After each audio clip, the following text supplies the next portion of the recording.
Hello दोस्तों, कैसे हो आप सभी लोग। स्वागत है आप सभी का मैक्स मांगा एक्सप्लेन में। आज हम फिर से शुरू करने जा रहे हैं रेवरेंड इंसैनिटी का अगला एपिसोड। कहानी वही है, लेकिन हर दिन एक नया मोड़ लेकर आती है। तो बिना देर किए चलिए अब शुरू करते हैं आज की चैप्टर नंबर 311 से 320 तक। शांग या जी हाँफते हुए सांस ले रहा था। जितना वो फांग युआन को कोस रहा था उतना ही ज्यादा गुस्से में आ रहा था। वो चीखा। अब वो अपना गुस्सा दबा नहीं पाया और पत्थर की मेज पलट दी। शतरंज के मोहरे हवा में उड़ गए और मेज फांग युआन के पैर से टकराते टकराते बची। उसने समय पर हटकर बचाव कर लिया। शांग या जी 3 कदम पीछे हट गया। उसका सिर चकराने लगा और उसकी नाक से 2 धारों में खून बहने लगा। शांग या जी, मैं तुम्हें सलाह दूंगा कि शांत हो जाओ। जहर की कसम में साफ लिखा है कि तुम मुझे नुकसान नहीं पहुंचा सकते। शुक्र मनाओ कि मैंने बचाव किया। अगर वो मेज मेरे पैर पर लग जाती तो तुम्हारी हालत और भी बुरी होती। फांग युआन हल्के से हंसते हुए बोला। फांग झेंग, मैं तुम्हें टुकड़े टुकड़े कर दूंगा, तुम्हारी नसें निकाल लूंगा, तुम्हारी खाल उधेड़ दूंगा और तुम्हारे शरीर की हर बूंद और हर टुकड़ा चबाकर खा जाऊंगा। फांग युआन की मुस्कान और चौड़ी हो गई। बाई निंग बिंग ने भौहें सिकोड़ते हुए कहा, शांग या जी, बेहतर होगा कि तुम चुप रहो, नहीं तो मैं तुम्हें जबरदस्ती बाहर फेंक दूंगी। तुम अभी शांग क्लैन के यंग मास्टर हो, लेकिन इसका मतलब ये नहीं कि हमेशा रहोगे। तुम्हारा अब अंत आ चुका है। इंटरनल अफेयर्स हॉल ने जांच शुरू कर दी है। तुम्हारे पास यहां ज्यादा दिन नहीं बचे हैं। उसकी बात जैसे शांग या जी पर ठंडे पानी की बाल्टी गिरा दे। हाँ, वो अपना यंग मास्टर का पद खोने वाला था। उसे बचाना ही सबसे अहम था। लेकिन कैसे बचाए? जिसने मुसीबत शुरू की उसे ही खत्म करनी होगी। उसे स्रोत की तरफ जाना होगा। उसे फांग युआन के साथ हाथ मिलाना ही पड़ेगा, अपनी बेगुनाही की घोषणा करने और फर्जी लेखा जोखा से इनकार करने के लिए। असल में उसका नैनक्यू गार्डन में आने का मकसद ही फांग युआन से मिलकर साजिश करने का था।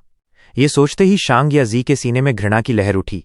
ये दोनों हरामी मेरी ये हालत कराने के असली गुनहगार हैं। मैं इनका मांस खाना चाहता हूं, इनका खून पीना चाहता हूं, और अब मुझे इन्हीं से भीख मांगनी पड़ेगी कि मेरे साथ सहयोग करें। शांग या जी इस नतीजे को स्वीकार ही नहीं कर पा रहा था। उसका दिल फट रहा था।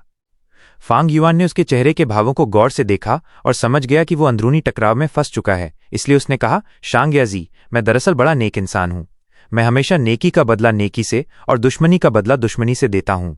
अगर तुमने बार बार मुझसे झगड़ा न किया होता, पीछे से चालें न चली होती, यहां तक कि ऑक्शन में बिटर स्ट्रेंथ गू तक छीनने की कोशिश न की होती, तो मैं तुम्हारे खिलाफ क्यों जाता? मैं मानता हूं जहर की कसम में एक लूप होल था, लेकिन मुझे शांग क्लैन सिटी में आए 2 साल हो गए हैं। क्या तुमने मुझे कभी उस लूप होल का इस्तेमाल करते देखा? अगर तुम हद न पार करते तो हम आज इस हाल में क्यों होते? ये सारी मुसीबतें तुम्हारे ही कारण आई हैं। मैंने पहरेदारों को तुम्हें अंदर आने दिया ताकि तुम्हें समझा सकूं। तुम्हारा शांग क्लैन बहुत शक्तिशाली है। मैं उससे टकराना नहीं चाहता, लेकिन तुम सिर्फ एक यंग मास्टर हो। तुमसे टकराने से मुझे डर नहीं लगता। अब निकलो, मैं तुम्हारी जिंदगी और मुश्किल नहीं बनाना चाहता। ढीली लगाम देकर ज्यादा मजबूती से पकड़ना। क्या शानदार चाल है। बाई निंग बिंग ने फांग युआन की तरफ देखा। उसकी आंखों में ठंडी हंसी झलक रही थी। लेकिन शांग या जी गया नहीं। वो वहीं खड़ा रहा, मानो लकड़ी का खंभा हो। उसका चेहरा बार बार बदल रहा था। कभी पीला पड़ जाता, कभी हरा, कभी आंखों में नफरत, तो कभी गहरी सोच में डूबा चेहरा। कुछ ही देर में उसके माथे पर पसीना छलकने लगा। साफ दिख रहा था कि वो अंदर से गहरे द्वंद्व में फंस चुका है। फांग युआन की बातों ने शांग या जी को एहसास दिलाया कि उनका रिश्ता अभी सबसे बुरे मोड़ पर नहीं पहुंचा है। अब भी सुधार की गुंजाइश है। उसे ये भी याद आ गया कि बिटर स्ट्रेंथ गू ही इसकी जड़ में है। अपनी यंग मास्टर की पोजीशन बचाने के लिए मुझे फांग झेंग को अपने साथ मिलाना ही होगा। सहयोग। शांग या जी ने दांत भींचे बिटर स्ट्रेंथ गू को सोचते हुए। क्या मैं सच में उसे दे दूं?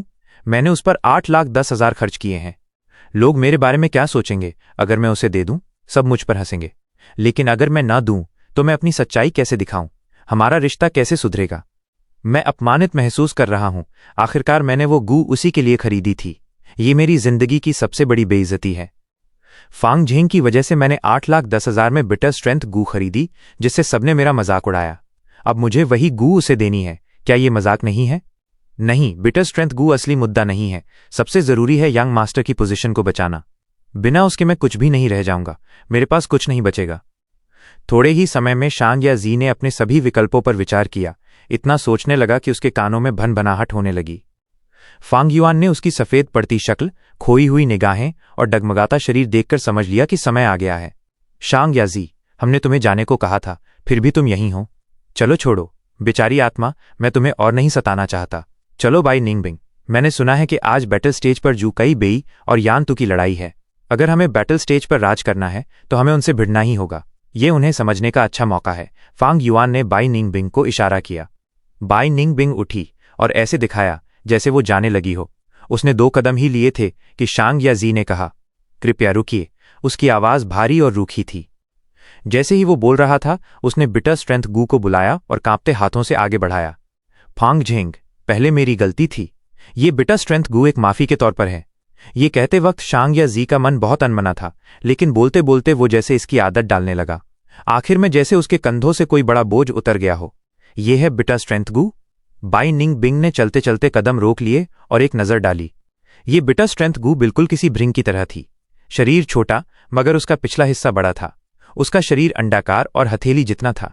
उसका रंग पीला भूरा था और उसकी पीठ पर छोटे छोटे उभरे हुए गांठ जैसे थे। उसने आखिर बिटर स्ट्रेंथ गू दे ही दी, जैसा उम्मीद थी। अब तो फैंग युआन बहुत खुश होगा ना। बाई निंगबिंग ने मन में सांस ली। फैंग युआन का इंसानों के व्यवहार को पकड़ने का अंदाज उससे बहुत ऊंचा था। फैंग युआन जोर से हंसा, लेकिन बोला, शांग याजी, मैं तुम्हारा मतलब समझता हूं, लेकिन क्या तुम सोचते हो कि मैं बिटर स्ट्रेंथ गू के बिना जी नहीं सकता? हाँ, इसे रिफाइन करना मुश्किल है, लेकिन अगर मैं डटा रहूं तो आखिरकार इसे हासिल कर ही लूंगा। क्या तुम सोचते हो जब मन किया समस्या पैदा कर दी और जब मन किया सुलह कर ली? क्या ये दुनिया इतनी आसान है? मैं गू युए फांग झेंग की भी कुछ इज्जत है। क्या तुम मुझे अपमानित करना चाहते हो? तुम गलत समझ रहे हो, शांग याजी ने जल्दी से समझाया। फांग युआन ने ठंडी सांस ली। शांग याजी ने जल्दी जल्दी कहा, मैं शांग याजी कसम खाता हूं, आज से मैं तुम्हारे खिलाफ कोई समस्या नहीं खड़ी करूंगा। हम दोनों अच्छे अलायंस मेट बन सकते हैं। आपस में लड़ना तो बाहरी लोगों का मनोरंजन ही होगा। बिटर स्ट्रेंथ गू के अलावा भी मैं और मुआवजा दे सकता हूं। प्राइमीवल स्टोन्स गू, वर्म्स गू, रिफाइनमेंट मटीरियल, मैं दुकानों का इंचार्ज हूं। मैं तुम्हें दे सकता हूं। ऐसा है। फैंग युआन का चेहरा कुछ ढीला पड़ा। शांग याजी लगातार मनाता रहा। बाई निंगबिंग अब बाहर की स्पेक्टेटर बन चुकी थी। वो ये सब चुपचाप देख रही थी। शांग याजी न सिर्फ बिटर स्ट्रेंथ गू लेकर आया और फैंग युआन से मिन्नतें करने लगा, बल्कि उसे और मटीरियल से भी मुआवजा देना पड़ा। लेकिन वो जानती थी कि ये बस इस मुसीबत से निकलने का तरीका है। शांग याजी एक छोटा दिल वाला आदमी है। वो भविष्य में जरूर बदला लेगा। मैं बिटर स्ट्रेंथ गू रख लेता हूं, मुझे सोचने का वक्त चाहिए। आखिरकार फैंग युआन ने कोई पक्का फैसला नहीं किया, लेकिन यही शांग या जेड के लिए खुशी की बात थी। वो सोच रहा था कि फैंग युआन बहुत घमंडी है और इस मौके का फायदा उठाकर और मुआवजा मांगना चाहता है। मैं सब मान लूंगा, भविष्य में मैं तुझे बहुत बुरी मौत दूंगा। उसके मन में जहरीले विचार उठे, जबकि चेहरे पर वो और भी मीठी मुस्कान दिखा रहा था। भाई फैंग जेंग, मैं बहुत सिंसियर हूं। कृपया ज्यादा देर मत करना। इंटरनल अफेयर्स हॉल की जांच कुछ ही दिनों में होगी। यंग मास्टर का दर्जा न रहा तो मैं तुम्हें मुआवजा नहीं दे पाऊंगा। फैंग युआन ने सिर हिलाया और कुछ नहीं कहा। शांग याजी अच्छे मूड में वहां से चला गया। फैंग युआन ने उसे जाते हुए देखा और बाई निंगबिंग से बोला, अच्छा, अब तुम इंटरनल अफेयर्स हॉल में केस की रिपोर्ट कर सकती हो। बाई निंगबिंग ने सिर हिलाया और मन में सोचा, आज रात मैं जरूर फैंग युआन के साथ जो शपथ ली थी उसे एक एक शब्द पढ़कर फिर से देखूंगी। कुछ दिन बाद स्टडी रूम में एक गहरी सांस गूंज रही थी। शांग यान फेई ने अपनी पेपरवर्क नीचे रख दी। चेहरा भावहीन था। ये इंटरनल अफेयर्स हॉल से आई रिपोर्ट थी, जिसमें शांग या जेड के झूठे अकाउंट की बात थी। ऐसी चीजें चोरी छुपे चल सकती हैं, लेकिन एक बार उजागर हो जाए तो क्लैन कैसे बर्दाश्त करेगा। शांग या जी शांग यान फेई का दूसरा बेटा था। वो जो सांस भरी थी वो एक पिता की अपने बेटे से निराशा थी। उसका यंग मास्टर का पद छीन लो और उसे स्लेव कैप्चरिंग ग्रुप में भेज दो। उसे 3 साल तक वापस आने की इजाजत नहीं होगी। शांग यान फेई ने ब्रश उठाया और सजा लिख दी। वो शांग क्लैन लीडर है और इसी पहचान की वजह से उसे पूरे क्लैन का प्रतिनिधित्व करना होता है। उसका हर काम और हर बात बहुत मायने रखती है। फंग जेंग बाई निंगबिंग। शांग यान फेई की आंखों में एक तेज चमक थी। शांग या जी का केस निपट गया था, लेकिन मामला खत्म नहीं हुआ था। शांग या जी शांग क्लैन का यंग मास्टर था, लेकिन 2 बाहरी नौजवानों ने उसके साथ चाल चली। ये शांग क्लैन और शांग यान फेई दोनों का अपमान था। शांग या जी आखिर मेरा बेटा है। क्या मेरे बेटे से ऐसे खेला जा सकता है? भले ही फैंग और बाई ने कभी शांग शिन्सी को बचाया था, लेकिन परिवार तो परिवार ही होता है। शांग यान फेई के दिल में उसकी ब्लड लाइन ही सबसे अहम थी। इसलिए उसने एक निर्णय लिया। एक ब्राइट रेड पेपर क्रेन गू उड़कर बाहर निकला। मेरे बेटे के साथ चाल चली है। एक पिता होने के नाते मैं बदला जरूर लूंगा। ये तुम्हारे लिए सजा भी है और एक टेस्ट भी। शांग यान फेई बुदबुदाया। पेपर क्रेन गू की रफ्तार बहुत तेज थी। वो एक सीक्रेट रूम में घुसा। क्लैन लीडर ने पत्र भेजा है। क्लैन लीडर चाहता है कि हम फैंग झेंग और बाई निंगबिंग को जबरदस्ती चैलेंज करें। उस सीक्रेट रूम में 2 लोग थे। एक लंबा जैसे कोई टॉवर और दूसरा दुबला जैसे माचिस की तीली। दोनों ने पत्र देखा और फिर एक दूसरे को देखा। वो थे रैंक 4 गू मास्टर्स जू काई बेई और यानतू। क्या ये एक दूसरे के दुश्मन नहीं थे? अगर कोई आउटसाइडर उन्हें ऐसे शांतिपूर्वक साथ बैठकर बातें करते देखता तो उसका मुंह खुला रह जाता। दोनों रैंक 4 इनिशियल स्टेज के थे, बैटल स्टेज पर छाए हुए थे और आपस में जबरदस्त मुकाबला करते रहते थे। दोनों ने कसम खाई थी कि जब तक एक दूसरे को हरा न दें बैटल स्टेज नहीं छोड़ेंगे। लेकिन असलियत में वो शांग यान फेई के गुप्त पॉन पीसेस थे। शांग क्लैन के रूल्स थे कि जो भी गू मास्टर बैटल स्टेज पर राज करे और वेई यांग के स्तर तक पहुंचे उसे शांग क्लैन में एक्सटर्नल क्लैन एल्डर बना दिया जाएगा। जू काई बेई और यानतू शांग यान फेई के बैटल स्टेज पर नियंत्रण का तरीका थे। उसके बाद नानच्यू गार्डन में सीक्रेट रूम का सीन दिखाया जाता है। कमरे में चारों तरफ अंधेरा फैला हुआ था। एक पतली सी तारे की रोशनी की किरण, जैसे पानी बह रहा हो, कमरे के बीचों बीच जा रही थी। बीच में फैंग युआन और बाई निंग बिंग चटाई पर पद्मासन में बैठे थे। बाई निंग बिंग ने अपनी हथेलियां फैंग युआन की पीठ पर रखी थीं। वो rank 3 peak stage snow silver primeval essence उसे ट्रांसफर कर रही थी। सीक्रेट रूम में बिल्कुल सन्नाटा था, लेकिन फैंग युआन के दिल में लहरें लगातार उठ रही थीं। गर्जन की आवाज जैसे गूंजी। एक स्नो सिल्वर झरना, ठंडा और शान से भरा, फैंग युआन के एपर्चर से उसकी प्राइमीवल सी में जोर से आ गिरा। ये वही rank 3 peak stage snow silver primeval essence था जो बोन फ्लैश यूनिटी गू से गुजर चुका था। रैंक 3 गू मास्टर की प्राइमीवल एसेंस चांदी जैसी होती है। इनिशियल स्टेज में यह हल्की सी चांदी की परत होती है, इसलिए उसे लाइट सिल्वर प्राइमीवल एसेंस कहा जाता है। मिडिल स्टेज में चांदी का रंग अलग अलग मात्रा में होता है, कुछ में ज्यादा कुछ में कम, इसलिए उसे ब्लॉसम सिल्वर प्राइमीवल एसेंस कहा जाता है। अपर स्टेज की प्राइमीवल एसेंस चमकदार सिल्वर होती है, जिसे ब्राइट सिल्वर प्राइमीवल एसेंस कहते हैं। पीक स्टेज की प्राइमीवल एसेंस बर्फ जैसी सफेद चांदी की होती है, देखने में बहुत भव्य, इसलिए उसे स्नो सिल्वर प्राइमीवल एसेंस कहते हैं।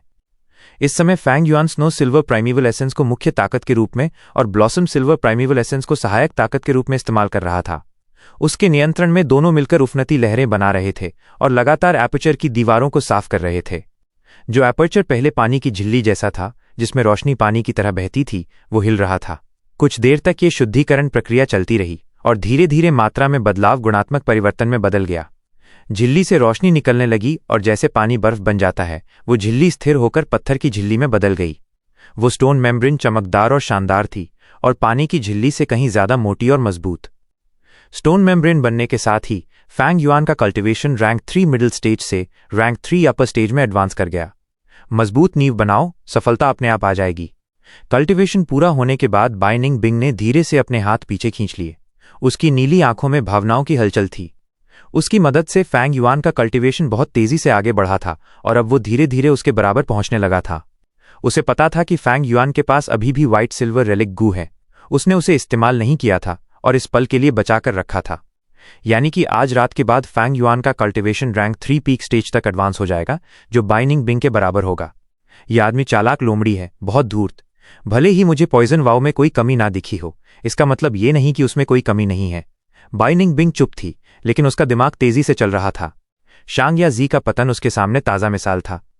फैंग युआन उसे मानसिक रूप से ज्यादा दबाव देने लगा था और अब उसके मन में शक की लहरें उठने लगी थीं। चिंता मत करो, मैं तुम्हारे साथ सच्चे दिल से सहयोग कर रहा हूं।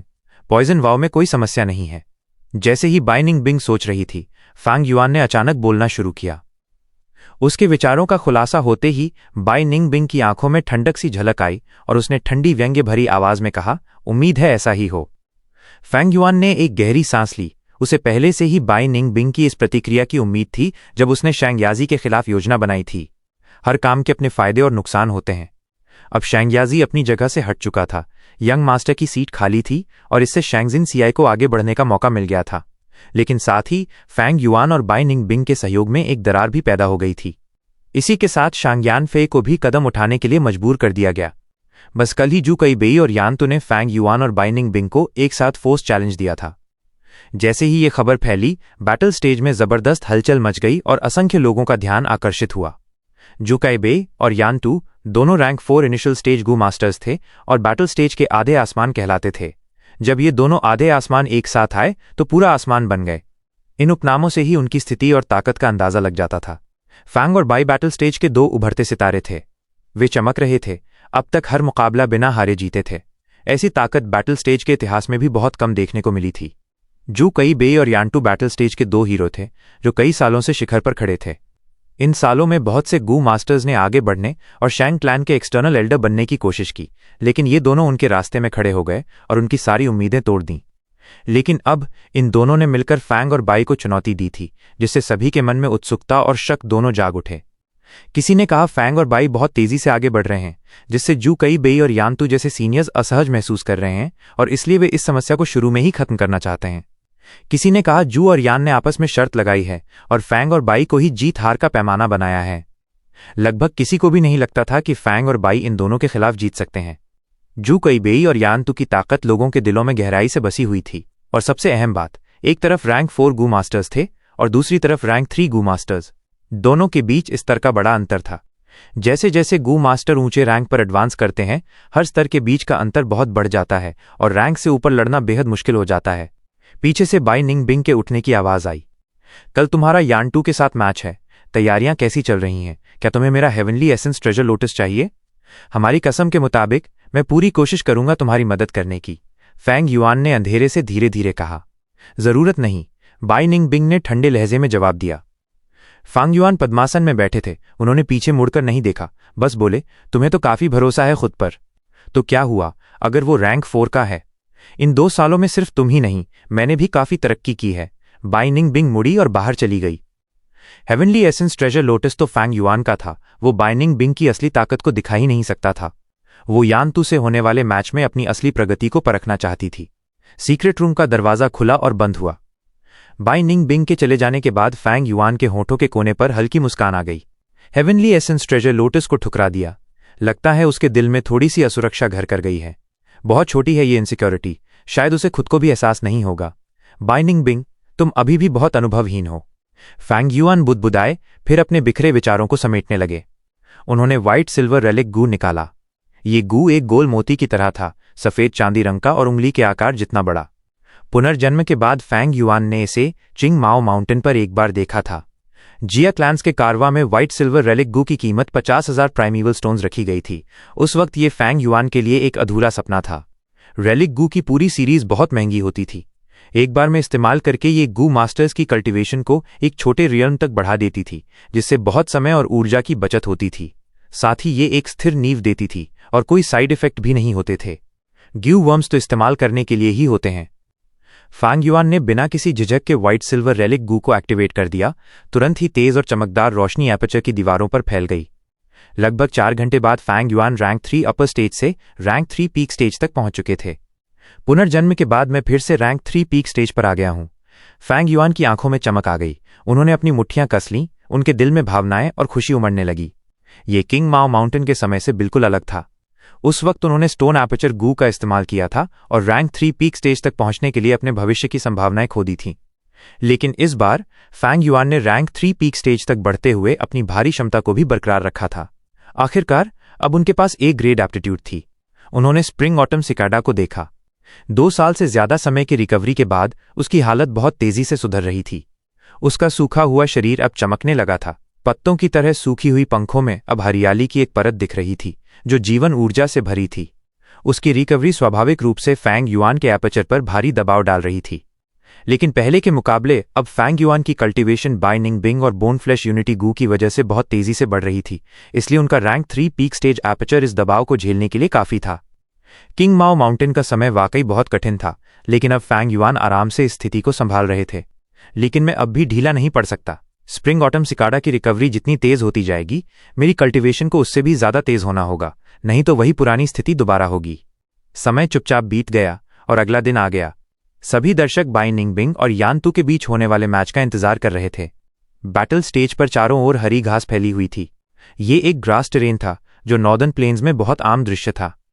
एक बड़ा सा घेरा बनाकर गू मास्टर्स की भीड़ बैटल स्टेज को घेर कर बैठी थी। उनकी नजरें स्टेज पर खड़े दोनों मुख्य पात्रों पर टिकी हुई थीं।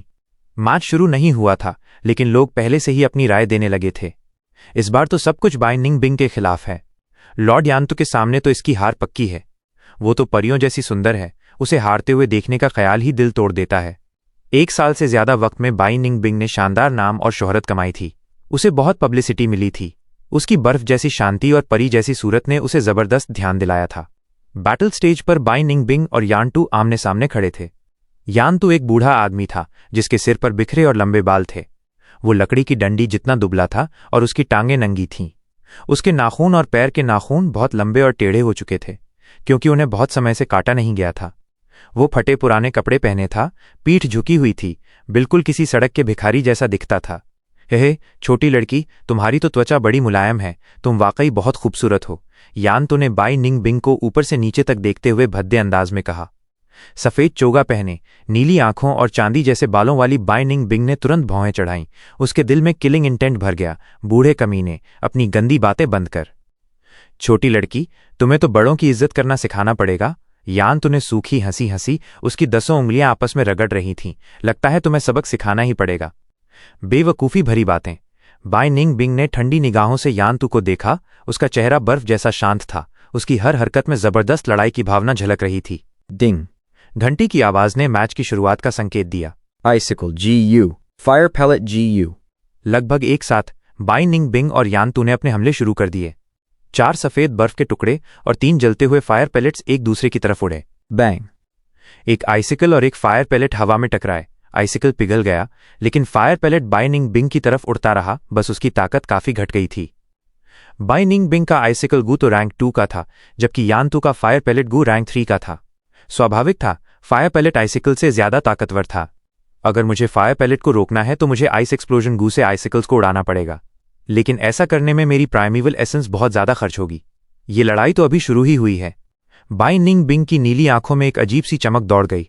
वो फुर्ती से कूदी और फायर पैलेट से बच निकली, जिससे वो निशाने से चूक गए। साथ ही उसने अपना हाथ झटका। वुश! 3 आइसिकल्स यानटू की तरफ उड़े।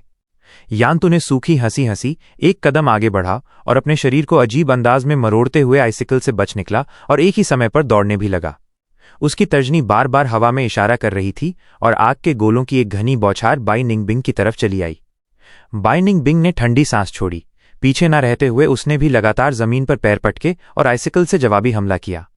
कुछ ही पलों में दोनों हरे मैदान पर इधर उधर दौड़ते हुए एक दूसरे पर वार प्रतिवार करने लगे।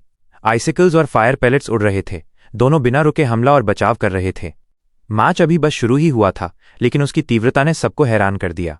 समय धीरे धीरे बीतता गया। दर्शक इस मैच से धीरे धीरे प्रभावित होने लगे।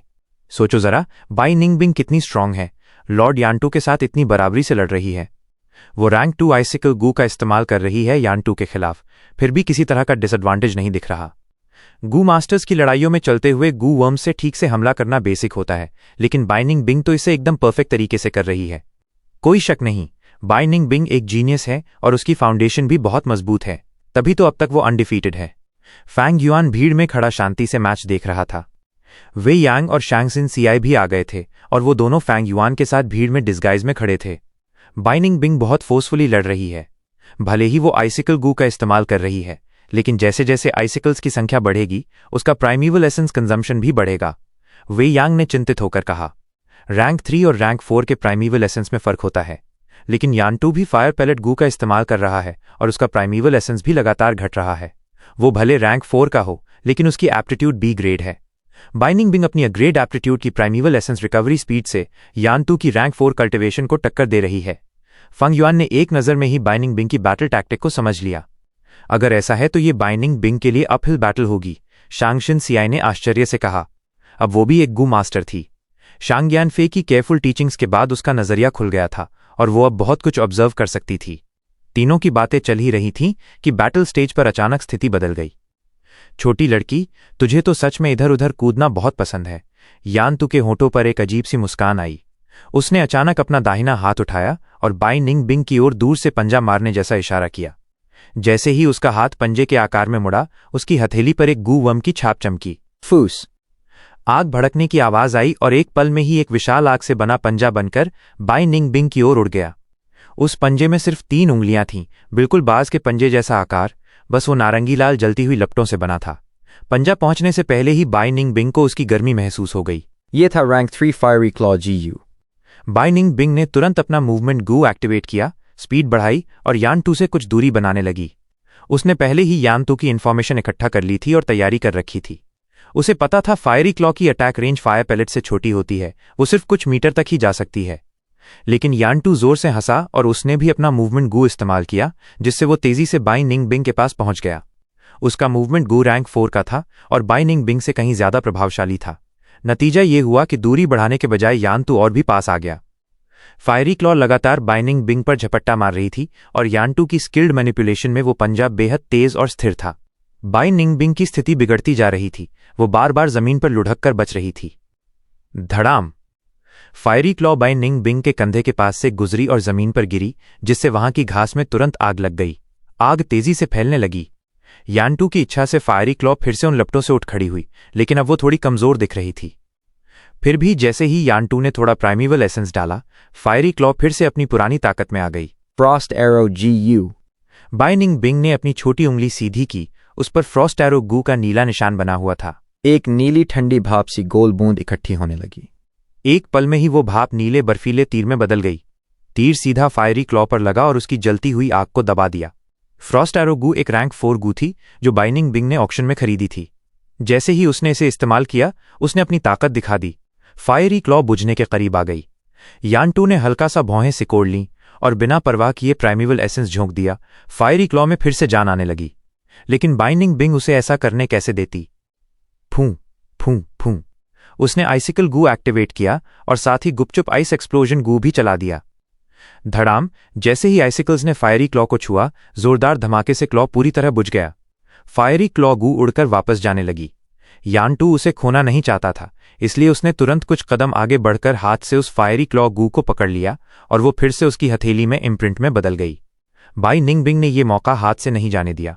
उसने 2 लंबे आइस ब्लेड्स बना लिए, दोनों हाथों में थामे और यान-2 की ओर झपट पड़ी। ब्लेड्स उसके शरीर तक पहुंचने से पहले ही यान-2 को एक तेज आइसी हवा में बहती हुई मारक किलिंग इंटेंट महसूस हो गई। क्या जबरदस्त ब्लेड है!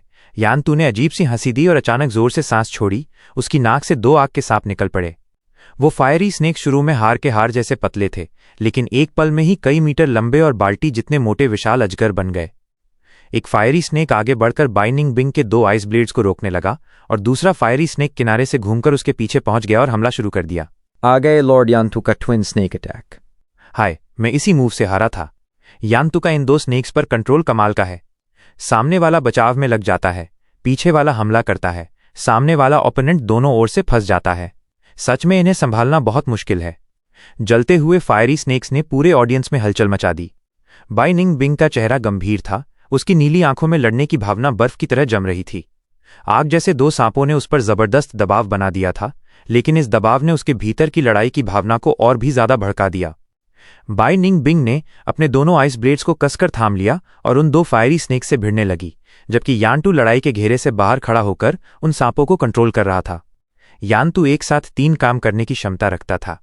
अभी वो सिर्फ 2 फायरी स्नेक्स को कंट्रोल कर रहा था, लेकिन उसका हर एक मूवमेंट बहुत नाजुक और बिल्कुल सटीक था, जिससे उसकी मानसिक ऊर्जा ज्यादा खर्च हो रही थी।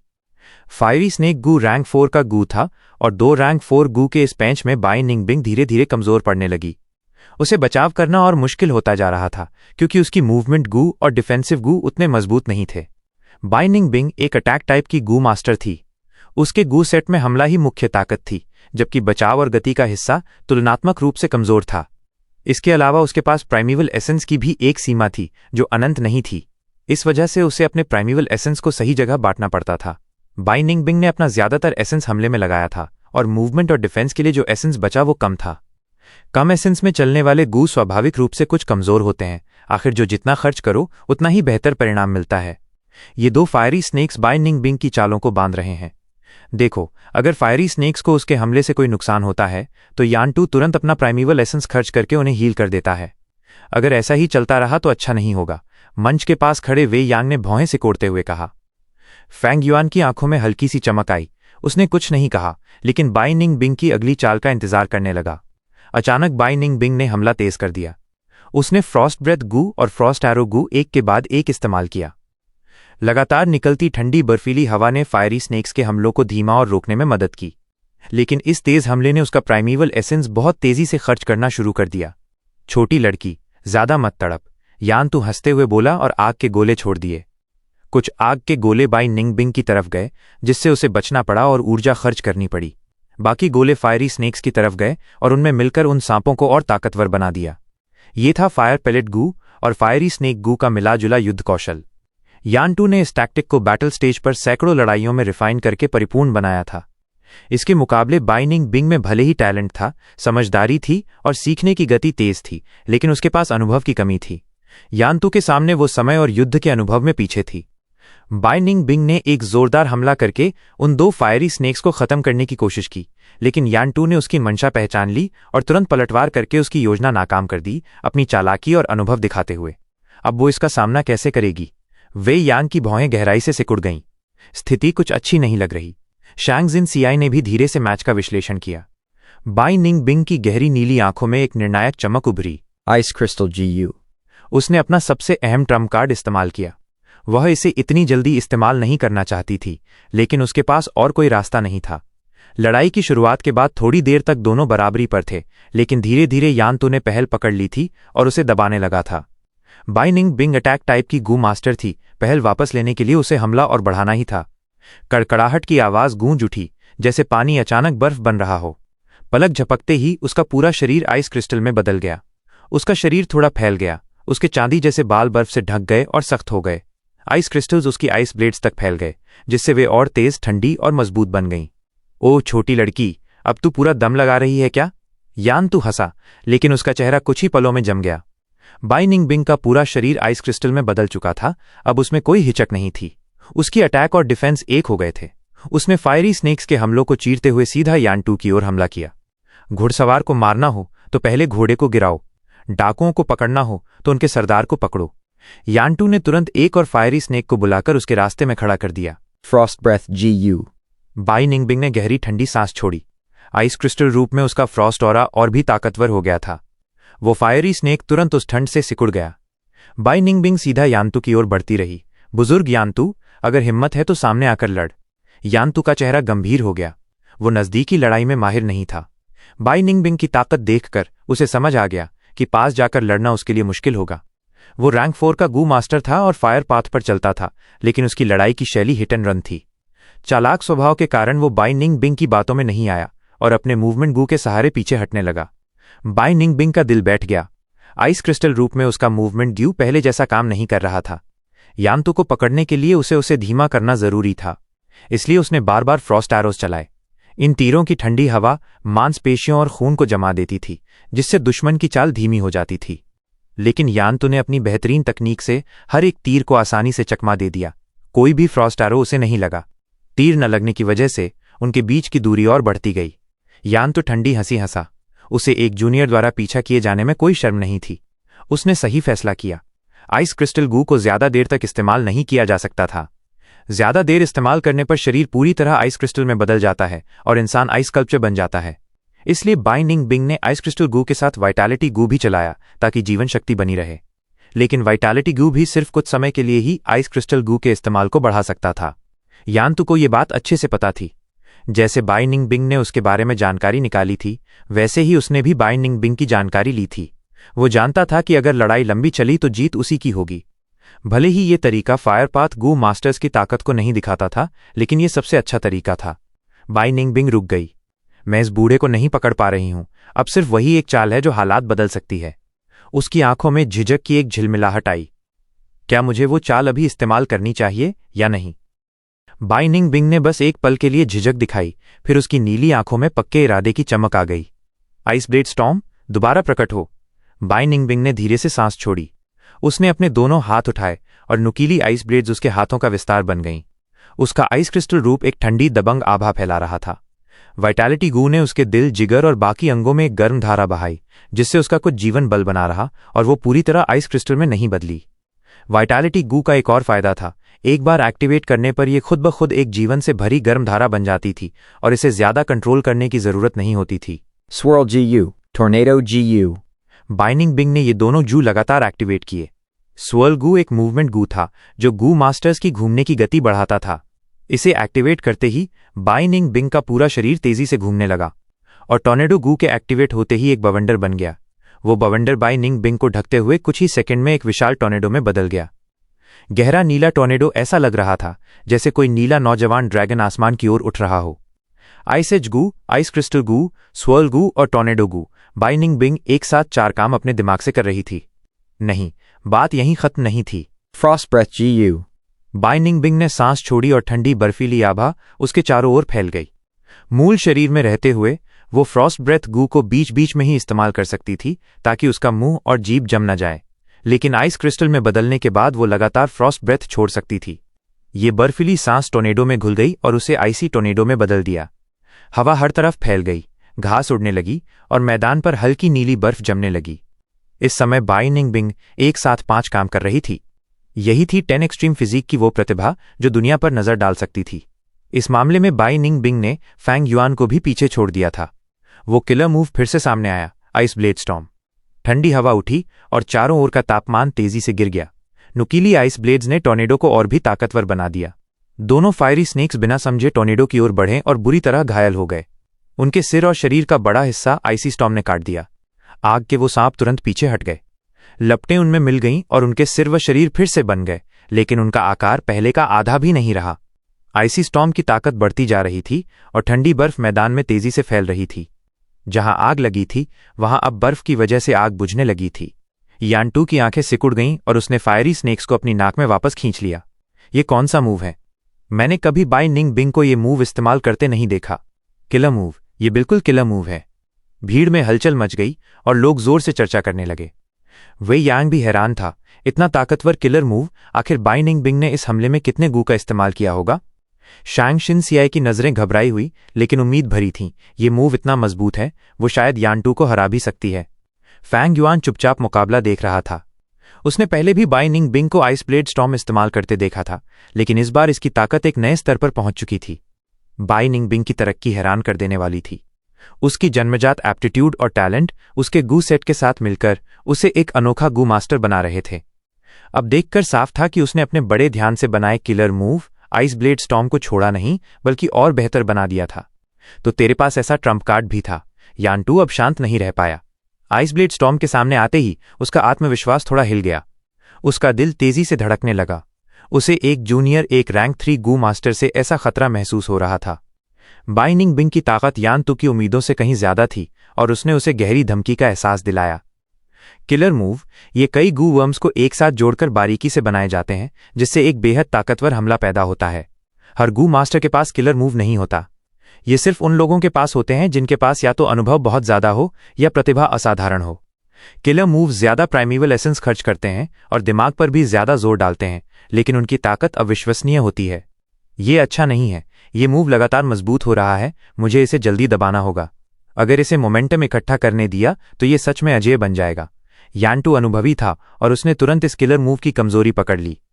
कोई और गू मास्टर होता तो डरकर खड़ा रह जाता, लेकिन यान-टू बहुत चालाक था और उसने कमजोरी देख ली थी। आम हमलों से इसे रोकना मुश्किल होगा, बस एसेंस बर्बाद होगी।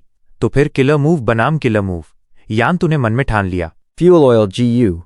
उसने मुंह चौड़ा खोला और बड़ी मात्रा में फ्यूल ऑयल बाहर फेंक दी।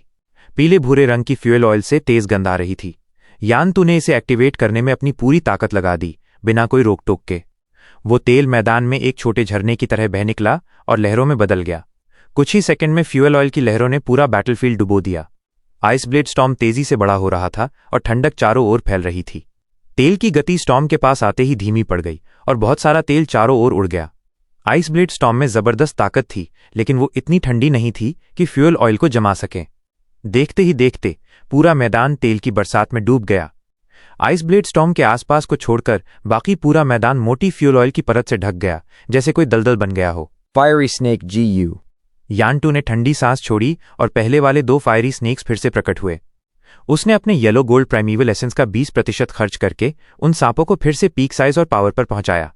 जैसे ही वो जमीन पर उतरे, तेज लपटें उठीं। लाल आग तेजी से फैली और पल भर में पूरा बैटल स्टेज आग के समुद्र में बदल गया। तेज लपटों ने घास को जला दिया, वो राख में बदल गई और राख ने आग को और तेज कर दिया। सिर्फ एक जगह आग से सुरक्षित रही, वो जो बर्फ से ढकी हुई थी। वो जगह थी जहां बाई निंगबिंग का आइस ब्लेड स्टॉर्म था। उस और यान-टू ने मैदान को आग और बर्फ के चरम युद्ध क्षेत्र में बदल दिया था। दोनों फायरी स्नेक्स आग के समंदर में मस्ती से घूम रहे थे। टोर्नेडो के चारों ओर घूमते हुए उन्होंने हमला करने की कोई जल्दी नहीं दिखाई। बाई निंगबिंग का आइस ब्लेड स्टॉर्म भी लगातार बड़ा हो रहा था और ताकत इकट्ठा कर रहा था। टोर्नेडो का ऊपरी हिस्सा लगातार घूमते रहने से गुंबदनुमा आकार लेने लगा था।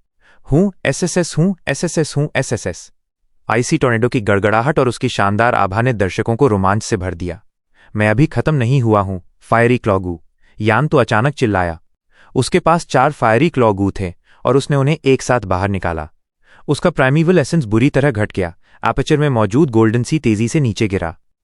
चारों फायरी क्लॉ गू आइस ब्लेड स्टॉर्म पर हमला नहीं करने गए, बल्कि फायरी स्नेक्स की तरफ उड़ गए और उनमें मिल गए। पल भर में उन दोनों फायरी स्नेक्स के पंजे उगाए। सांप जब पंजे निकाल लेते हैं तब वो अब सिर्फ सांप नहीं रहते, वो बन जाते हैं ड्रैगन। दोनों आग जैसे जलते हुए ड्रैगन अपनी गर्दन ऊंची उठाए आग के सागर में उड़ रहे थे। उनके पंजे हवा में लहराते, मानो वो पूरे मैदान को चुनौती दे रहे हों। लॉर्ड यांटू ने फायरी स्नेक गू और फायरी क्लॉ गू को मिलाकर रैंक 5 फायरी ड्रैगन गू की कुछ ताकत दिखा दी है। सोचा भी नहीं था कि इस मैच में हमें लॉर्ड यांटू का किलर मूव फायर सी ट्विन ड्रैगन किल देखने को मिलेगा। बाई निंग बिंग तो बस एक नई गू मास्टर है, फिर भी यांटू को अपना किलर मूव इस्तेमाल करने पर मजबूर कर दिया। ये अपने आप में एक बड़ी बात है। भीड़ का जोश बढ़ गया, हर कोई इस नज़ारे को देखकर उत्तेजित था। दोनों तरफ से किलर मूव्स का टकराव हुआ। एक तरफ था यांटू का फायर सी ट्विन ड्रैगन किल, जिसकी ताकत और भव्यता देखते ही बनती थी। दूसरी तरफ थी बाइनिंग बिंग की world engulfing ice blade storm, जो आधा बैटल स्टेज ढक लेती थी।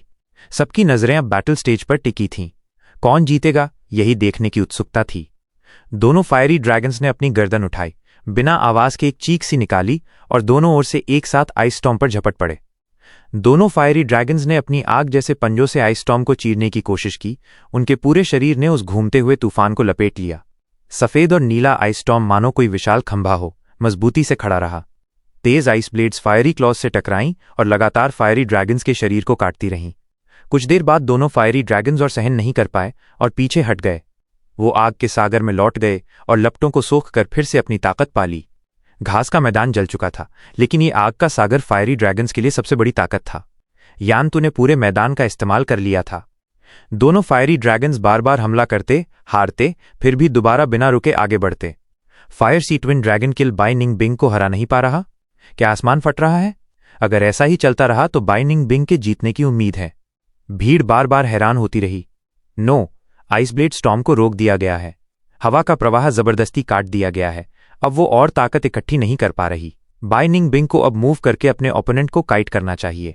वेई यांग का चेहरा गंभीर हो गया, वो काइट करने में माहिर था। फांग युआन की भौहें हल्की सी सिकुड़ी, उसकी आंखों में एक हल्की सी चमक आई। वो समझ गया कि कुछ तो गड़बड़ है। बाइनिंग बिंग इतनी समझदार थी कि वो जानती थी सीधा टकराना नुकसानदेह होगा। उसे मूव करके लड़ना चाहिए था, लेकिन वो ऐसा कर नहीं पा रही थी। लगता है ये किलर मूव अभी भी पूरी तरह परफेक्ट नहीं है, फैंग युआन ने मन ही मन सोचा। इस समय बाइनिंग बिंग अपनी मूवमेंट पर नियंत्रण खो चुकी थी। ये पहली बार था जब उसने बैटल में रिवाइज्ड आइस ब्लेड स्टॉर्म का इस्तेमाल किया था। उसने सब कुछ प्लान किया था, लेकिन अब एक बड़ी खामी सामने आ गई थी। आइस ब्लेड स्टॉर्म में आगे बढ़ने की ताकत की कमी थी। वो बस एक ही जगह घूम सकता था। ये उसके लिए बहुत बड़ी शर्मिंदगी थी। मैंने आइस क्रिस्टल फॉर्म में बदलकर लगातार फ्रॉस्ट ब्रेथ छोड़ा। अब टॉर्नेडो बहुत घना हो गया है और अब मैं इसे आगे नहीं बढ़ा सकती। बाइनिंग बिंग ने मूवमेंट गू का पूरा जोर लगाया, लेकिन वो पहले से ही 5 काम एक साथ कर रही थी। उसका मन अपनी सीमा पर पहुंच चुका था, अब ज्यादा कुछ संभव नहीं था। अच्छी बात यह थी कि यांतु को अभी तक ये कमी पता नहीं चली थी। वो लगातार हमले करके बाइनिंग बिंग को ताकत इकट्ठा करने से रोकना चाहता था, पर अनजाने में वही उसकी कमजोरी को छिपाने में मदद कर रहा था। अब सिर्फ एक ही रास्ता है, इस मुश्किल रास्ते पर चलते रहना।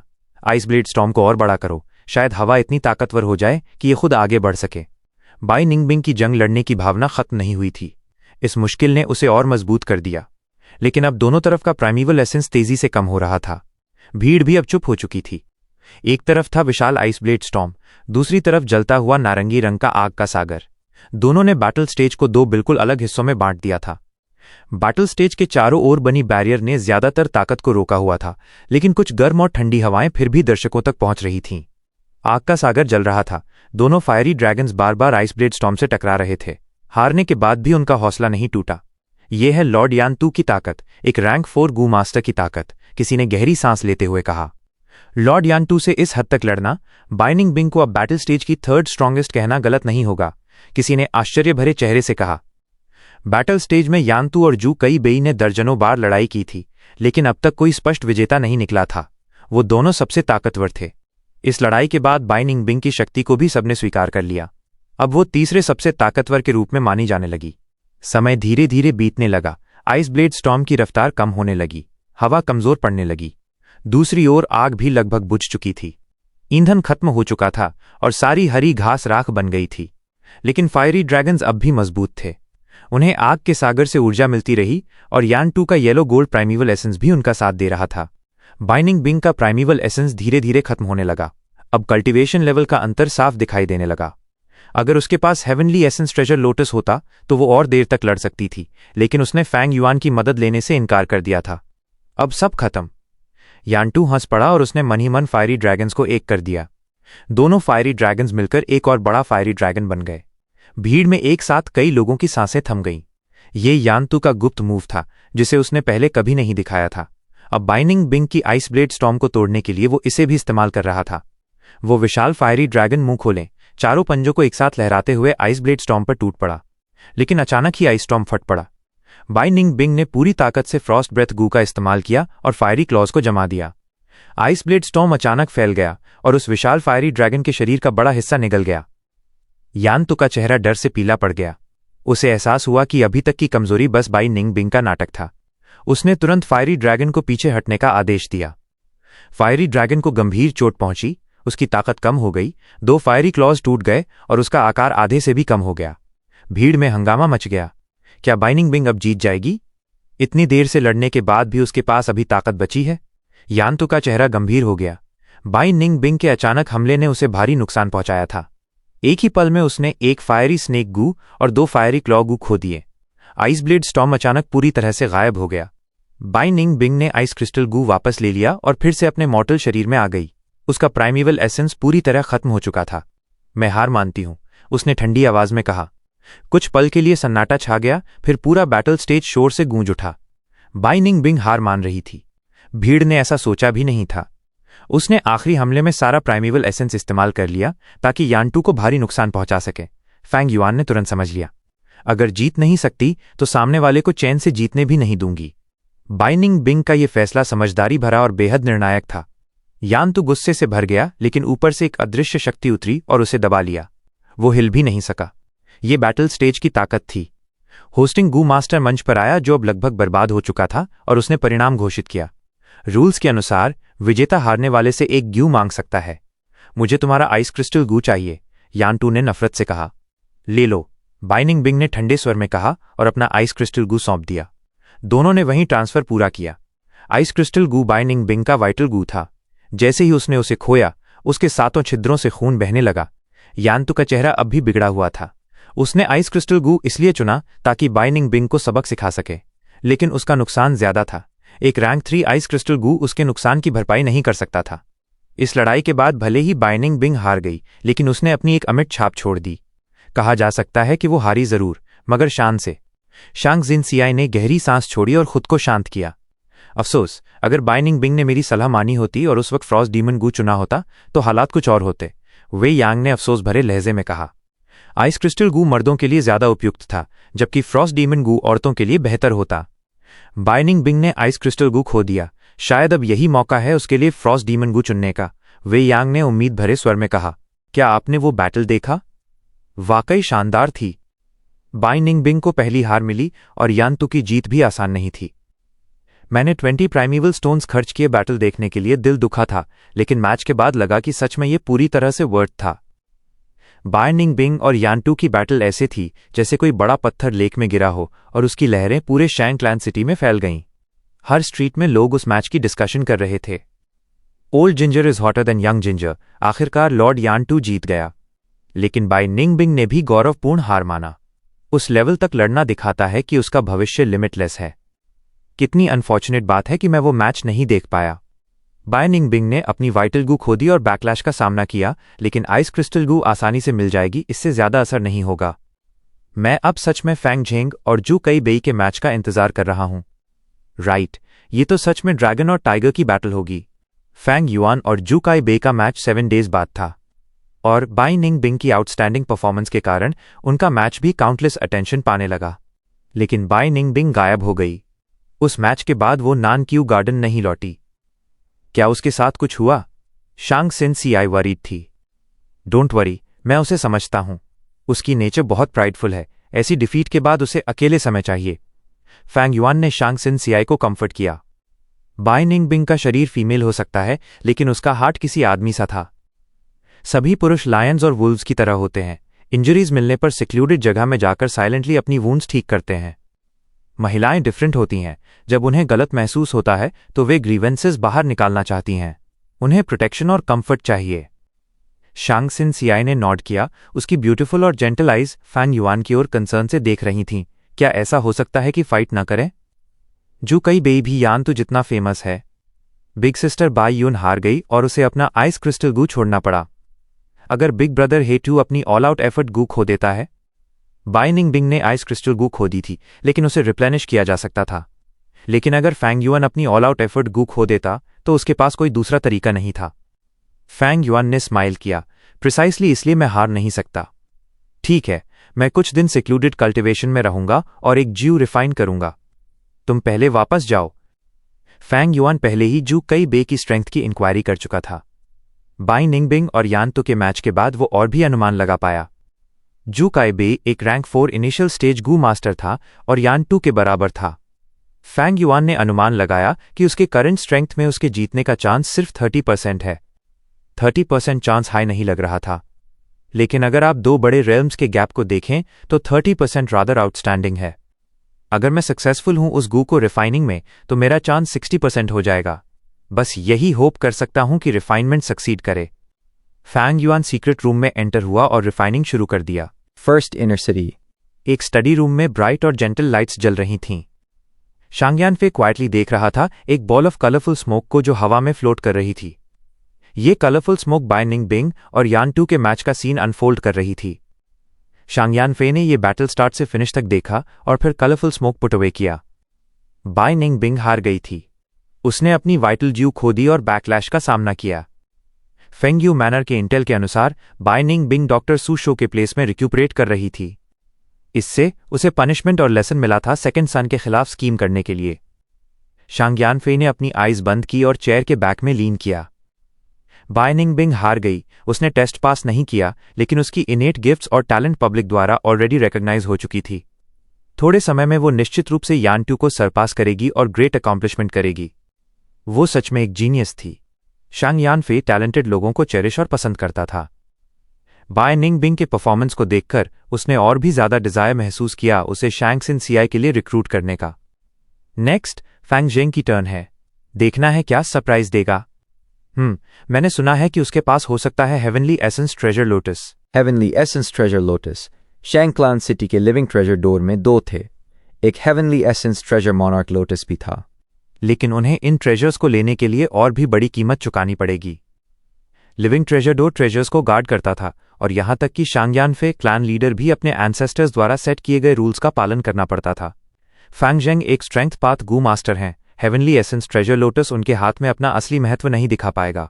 इसे एक्सिन सीआई के पास होना बेहतर है। शांगयान फे थोड़ी देर सोचते हुए सीधे बैठे रहे। सोच विचार करने के बाद उन्होंने एक पेपर क्रेन सीक्रेट लेटर भेजा। पेपर क्रेन अंधेरी राह पकड़कर सीक्रेट रूम में चला गया। जू कई बेई और यान तो जल्द ही प्रतिक्रिया महसूस करते हुए सीक्रेट रूम में इकट्ठा हो गए। मास्टर ने फिर से सीक्रेट लेटर भेजा है। यान 2 ने सीक्रेट लेटर खोला और झलक भर देखने के बाद जू काई बे को दे दिया। ये तुम्हारे लिए है। जू काई बे ने सीक्रेट लेटर पढ़ा और बुदबुदाया। मास्टर सोचते हैं कि फांग युआन के पास हेवनली एसेंस ट्रेजर लोटस हो सकता है। अगर मैं ये बैटल जीत गया तो वे चाहते हैं कि मैं इसे मांगने की कोशिश करूं। इसके अलावा अगर उसके पास नहीं भी है तो मुझे ऑल आउट एफर्ट गू चुनने की अनुमति नहीं है। जू कई बेई ने यह पढ़कर अपनी भौहें चढ़ा लीं। वो तो फांग युआन का ऑल आउट एफर्ट गू मांगने की योजना बना रहे थे।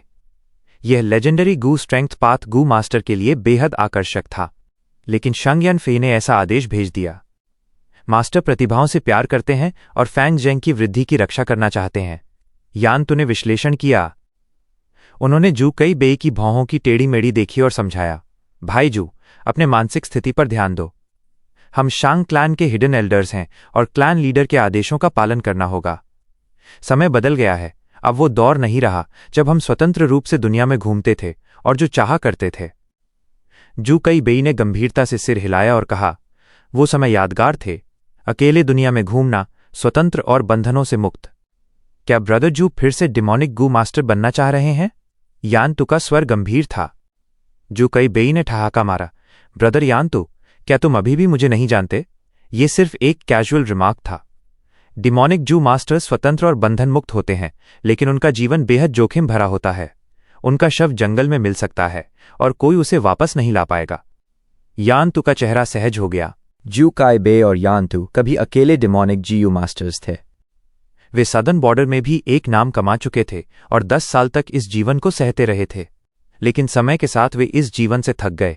डिमोनिक गू मास्टर्स की जिंदगी बहुत स्वतंत्र होती है, लेकिन हमेशा गू प्राइमीवल स्टोन्स, अपनी सुरक्षा और अन्य चीजों के लिए चिंता करनी पड़ती है। दोनों धीरे धीरे इस जीवन से ऊब गए, लेकिन अपने तरीके बदलने का साहस नहीं था। एक दिन जब ये दोनों जंगल में मिले, डिमोनिक ग्यू मास्टर्स में विश्वास की बेहद कमी होती है। जैसे ही उन्होंने एक दूसरे को देखा, तुरंत हमला कर दिया ताकि पहल उनके हाथ में रहे। कौन सोच सकता था कि ये दोनों बराबर थे और दिन भर रात भर लड़ते रहे। उन्होंने अपनी बुद्धि, जाल और हर तरह की चाल का उपयोग अपनी पूरी ताकत से किया। सुबह होने पर दोनों के पास लड़ाई जारी रखने की शक्ति नहीं बची। उनकी प्राइमीवल एसेंस पूरी तरह खर्च हो चुकी थी और शरीर जख्मी थे। वे एक दूसरे के सामने थे, लेकिन अंतिम वार करने की शक्ति नहीं थी। जैसे ही सुबह की रोशनी उनके चेहरे पर पड़ी, दोनों ने एक जैसी निर्णय ली। मैं इस जीवन से थक गया हूं। अगर मैं इस लड़ाई से बच गया तो शांग क्लैन सिटी जाऊंगा और राइचस पाथ में शामिल हो जाऊंगा। यान टू धीरे से बोला, मैं इतना परेशान हूं। इस लड़ाई के बाद मैं शांग क्लैन सिटी जाऊंगा और एक्सटर्नल एल्डर की पोजीशन के लिए लड़ूंगा। जू कई बेई ने जोर से कहा। वे नहीं जानते थे कि क्यों, लेकिन दोनों ने एक साथ कहा। बात खत्म होने के बाद दोनों ने एक दूसरे को देखा। कुछ समय की चुप्पी के बाद दोनों ने एक साथ जोर से हंसी। ये नियति थी, मानो स्वर्ग की मर्जी। उस दिन 2 वेटरन डेमोनिक ग्यू मास्टर्स, जिनमें विश्वास नहीं था, ने जीवन भर के लिए सबसे अच्छे दोस्त पा लिए। जैसे उन्होंने पूरी तरह अपना अतीत छोड़ना चाहा, उन्होंने बदलाव शुरू किया और एक दूसरे पर भरोसा किया। ये भरोसा बिना किसी संकोच का था। दोनों एक चरम से दूसरे चरम में चले गए। वापस विषय पर आते हैं ब्रदर यान तू। इस बार तुमने बड़ी हानि झेली, तुम्हारा हाल पैथेटिक रहा, जू कई बेई ने छेड़ते हुए कहा और आंख मारते हुए। बाहर कोई नहीं सोच सकता था कि वो ऐसा एक्सप्रेशन दिखा सकते हैं। आमतौर पर जू कई बेई लोहे जैसे गंभीर और मेटिकुलस होते थे, लेकिन असल में ये सिर्फ एक मास्क था जो उन्होंने डिमोनिक पाथ पर रहते हुए पहना था। सिर्फ यान टू के सामने, अपने बेस्ट फ्रेंड के सामने, उन्होंने अपनी असली प्रकृति दिखाई। यान टू ने ठंडी ठंडी हंसी छोड़ते हुए कहा, ये बाय निंगबिंग आसान नहीं है। एक दिन वो हमसे आगे निकल जाएगी। मैंने केवल थोड़े अंतर से जीत हासिल की। अगर वो रैंक 4 होती तो लड़ाई किसी भी दिशा में जा सकती थी। जू कई बेई ने सिर हिलाया। मैंने तुम्हारी मैच देखने के लिए डिस्गाइज किया। सच में ये नई जनरेशन का उदय है। यान तू ने जू कई बेई के कंधे पर हाथ रखा। वो फैंग झेंग बाई निंगबिंग जितना प्रसिद्ध है। वे शांग क्लान सिटी साथ आए और साथ रहते हैं। उनका संबंध सामान्य नहीं है।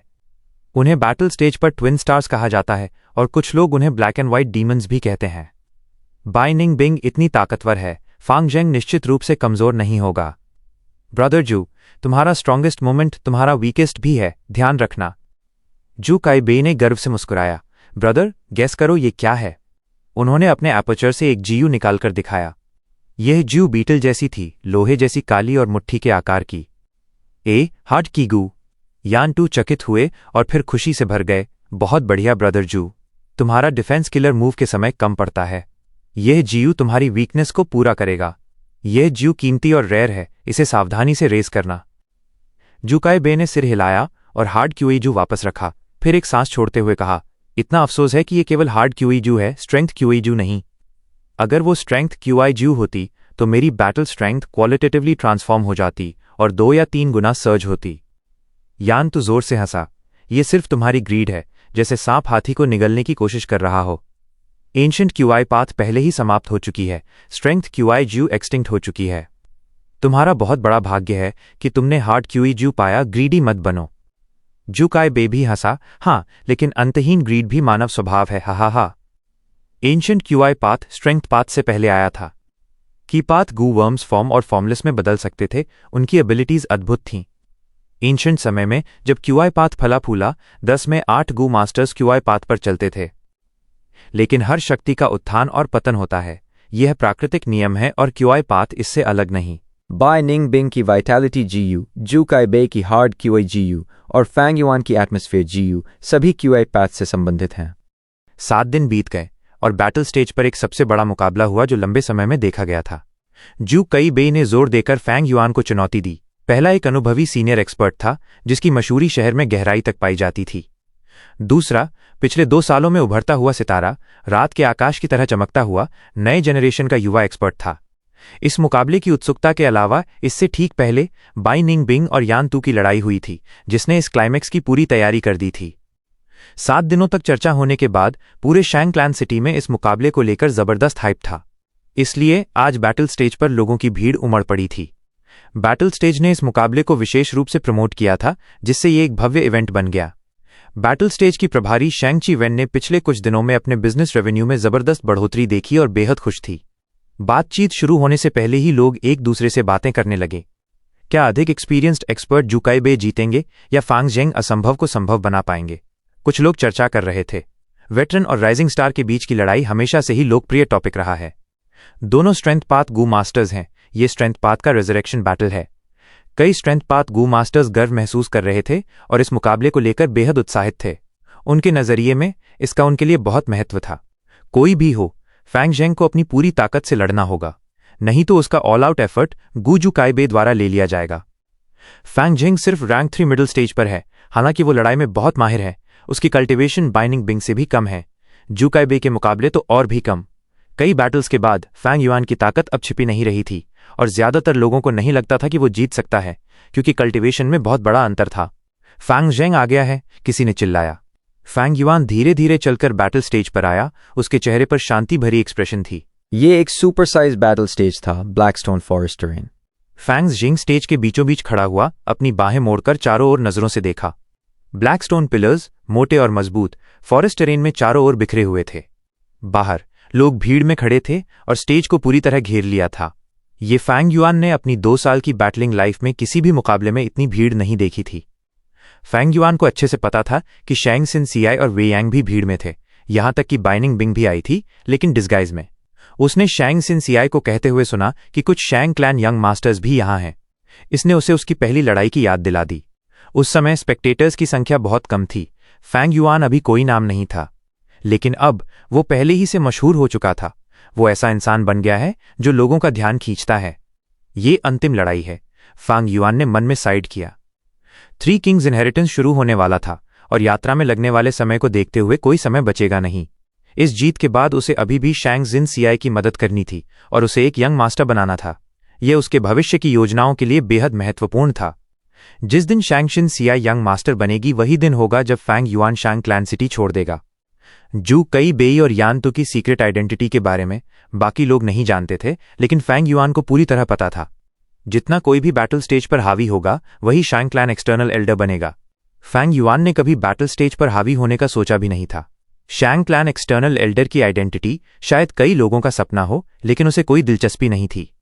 चिड़ियाघर में घोंसला बनाती है, केवल एक ईगल ही अपने घोंसले को चट्टान के किनारे बनाता है। सिर्फ शांग क्लैन का एक्सटर्नल एल्डर ही नहीं, फैंग युआन को शांग क्लैन लीडर पोजीशन में भी कोई दिलचस्पी नहीं थी। ये सारे पद भले ही ग्लोरियस हों, लेकिन केवल फेम और वेल्थ की चेन्स हैं। दया की बात है, मर्त्यलोक में रहने वाले कितने लोग इन चेन्स में बंधे हैं, कौन जानता है। जू कई बे भी स्टेज पर आया। एक टावर लाइक शरीर, स्टील जैसी एक्सप्रेशन। उसका बड़ा बॉडी फ्रेम और घने मसल्स लोगों को भारी दबाव महसूस कराते थे। फैंग युआन की पिछली जिंदगी की यादों में यीटियान माउंटेन के ग्रेट राइटर्स डिमोनिक बैटल में जू काई बे ने शानदार प्रदर्शन किया था। उसने कई एस्टैब्लिश डिमोनिक गू मास्टर्स को मार डाला था और शांग यान फे के केपेबल जनरल्स में से एक था। उसमें रैंक 4 की ऑरा बह रही थी। लड़ाई शुरू होने से पहले ही उसने फैंग युआन पर मानसिक दबाव डाल दिया था। कल्टिवेशन के मामले में फैंग युआन डिसएडवांटेज में था। वो रैंक 3 पीक स्टेज पर था, लेकिन ब्रेथ कंसीलमेंट गू इस्तेमाल करता था, इसलिए सरफेस पर वो रैंक 3 मिडिल स्टेज जैसा दिखाई देता था। लेकिन कल्टिवेशन कम है तो क्या हुआ? फैंग युआन ने अपनी आंखें सिकोड़ते हुए ब्रिलियंस की चमक के साथ देखा। कुछ दिन पहले उसने सफलतापूर्वक वो गू रिफाइन कर लिया था और उसकी जीत की चांसेस 60% तक बढ़ गई थी। हालांकि उसका ओपोनेंट स्ट्रांग था, फैंग युआन जीत में कॉन्फिडेंट था। ये ना तो ओवर कॉन्फिडेंस था, न प्राइड और ना ही एरोगेंस, बल्कि एक एटीट्यूड था। Demonic heart. हारना नहीं, गिरना नहीं, जीतना है। किसी भी कीमत पर जीतना है। कम से कम 10% जीत का मौका होने पर भी और बिना किसी जीत के मौका के बावजूद उसके पास पूरी जीत की मानसिकता होनी ही चाहिए थी। एक डेमोनिक गू मास्टर के लिए एक बार असफलता का सामना करना तबाही ला सकता है, इसलिए उसे सफल होना ही था, हर बार जीतना ही था। कोई अगर नहीं, कोई क्या होगा अगर नहीं। अपने 500 साल के अनुभव के चलते फैंग युआन ने ऐसी मानसिकता विकसित की थी। विनर टेक्स ऑल, दूसरों की लाशों पर कदम रखकर ऊपर चढ़ना, अपेक्स तक पहुंचना। सिर्फ मैं ही दुनिया को झुका सकता हूं, चाहे न्याय और ईमानदारी हो, नाम और दौलत हो, सुंदरता और घृणा हो। ये सब मेरे लिए कोई बाधा नहीं, बस इस्तेमाल करने के लिए टूल्स हैं। यहीं पर फैंग युआन और बाई निंगबिंग अलग थे। बाई निंगबिंग के दिल में सिर्फ जीत पाने की चाह थी, लेकिन फैंग युआन के दिल में एब्सोल्यूट विक्ट्री की चाह थी। कुछ भी मुझे रोक नहीं सकता, यहां तक कि मौत भी मेरे डेमोनिक हार्ट को नहीं झुका सकती। जू कई बे फैंग युआन की ओर बढ़ा, खड़ा हुआ और चुपचाप रहा। उसे बात करना पसंद नहीं था। ठीक वैसे ही फैंग युआन को भी ट्रैश टॉकिंग पसंद नहीं था। दोनों एक दूसरे को देखते हैं, बाहर की आवाजों को अनदेखा करते हुए। एक की नजरें लोहे जैसी कड़ी और दूसरे की आंखें अंधेरे अबिस जैसी। Ding! जैसे ही घंटी बजी, बैटल शुरू हुई। All out effort, GU. एक ही पल में फैंग युआन की आंखों से प्रकाश फूट पड़ा और उसने अपनी प्राइमीवल एसेंस डाली, जिससे उसके पीछे एक हॉर्स फैंटम प्रकट हुआ। घोड़ा सिर उठाकर चार्ज करने लगा। अपने भीतर घोड़े की शक्ति के साथ फैंग युआन ने वर्टिकल क्रैश गू सक्रिय किया। Swoosh! वो जू कई बे की ओर दौड़ा, उसकी स्पीड घोड़े की तरह तेज थी।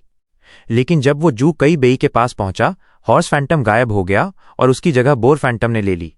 बोर की आंखें स्कारलेट लाल थीं, उसके टस्क्स आगे की ओर निकले और एक फियर्स ऑरा छोड़ रहे थे। घोड़े की शक्ति से गति तेज थी और बोर की शक्ति से टक्कर का प्रभाव मजबूत था। फैंग युआन अब आसानी से अपने बीस्ट फैंटम्स बदल सकता था। फैंग युआन को आते देख जू कई बे ने इमोशनलेसली अपना मुंह खोला। उसके मुंह में साफ सुथरे व्हाइट टीथ थे और इसी समय दो फैंग्स जल्दी से बढ़ गए, जैसे उसके मुंह से दो एलिफेंट टस्क्स निकल आए। टस्क्स अंदर की ओर मुड़े हुए थे और उनके तेज कर्व टिप ने जू कई बे के चेस्ट में घुसने की कोशिश की, लेकिन उसके वूंड से कोई ब्लड नहीं निकली, बल्कि उस जगह एक प्योर व्हाइट आर्मर बन गई।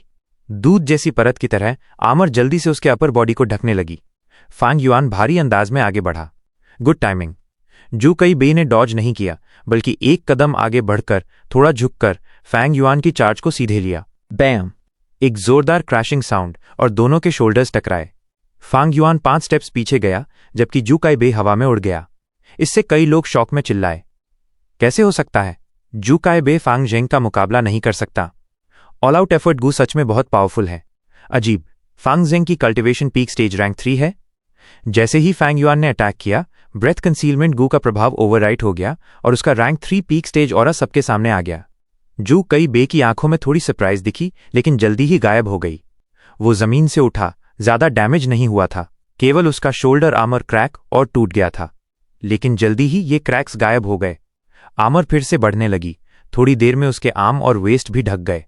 ये आइवरी आर्मर गू का इफेक्ट था, जो जू कई बे ही इस्तेमाल कर रहा था।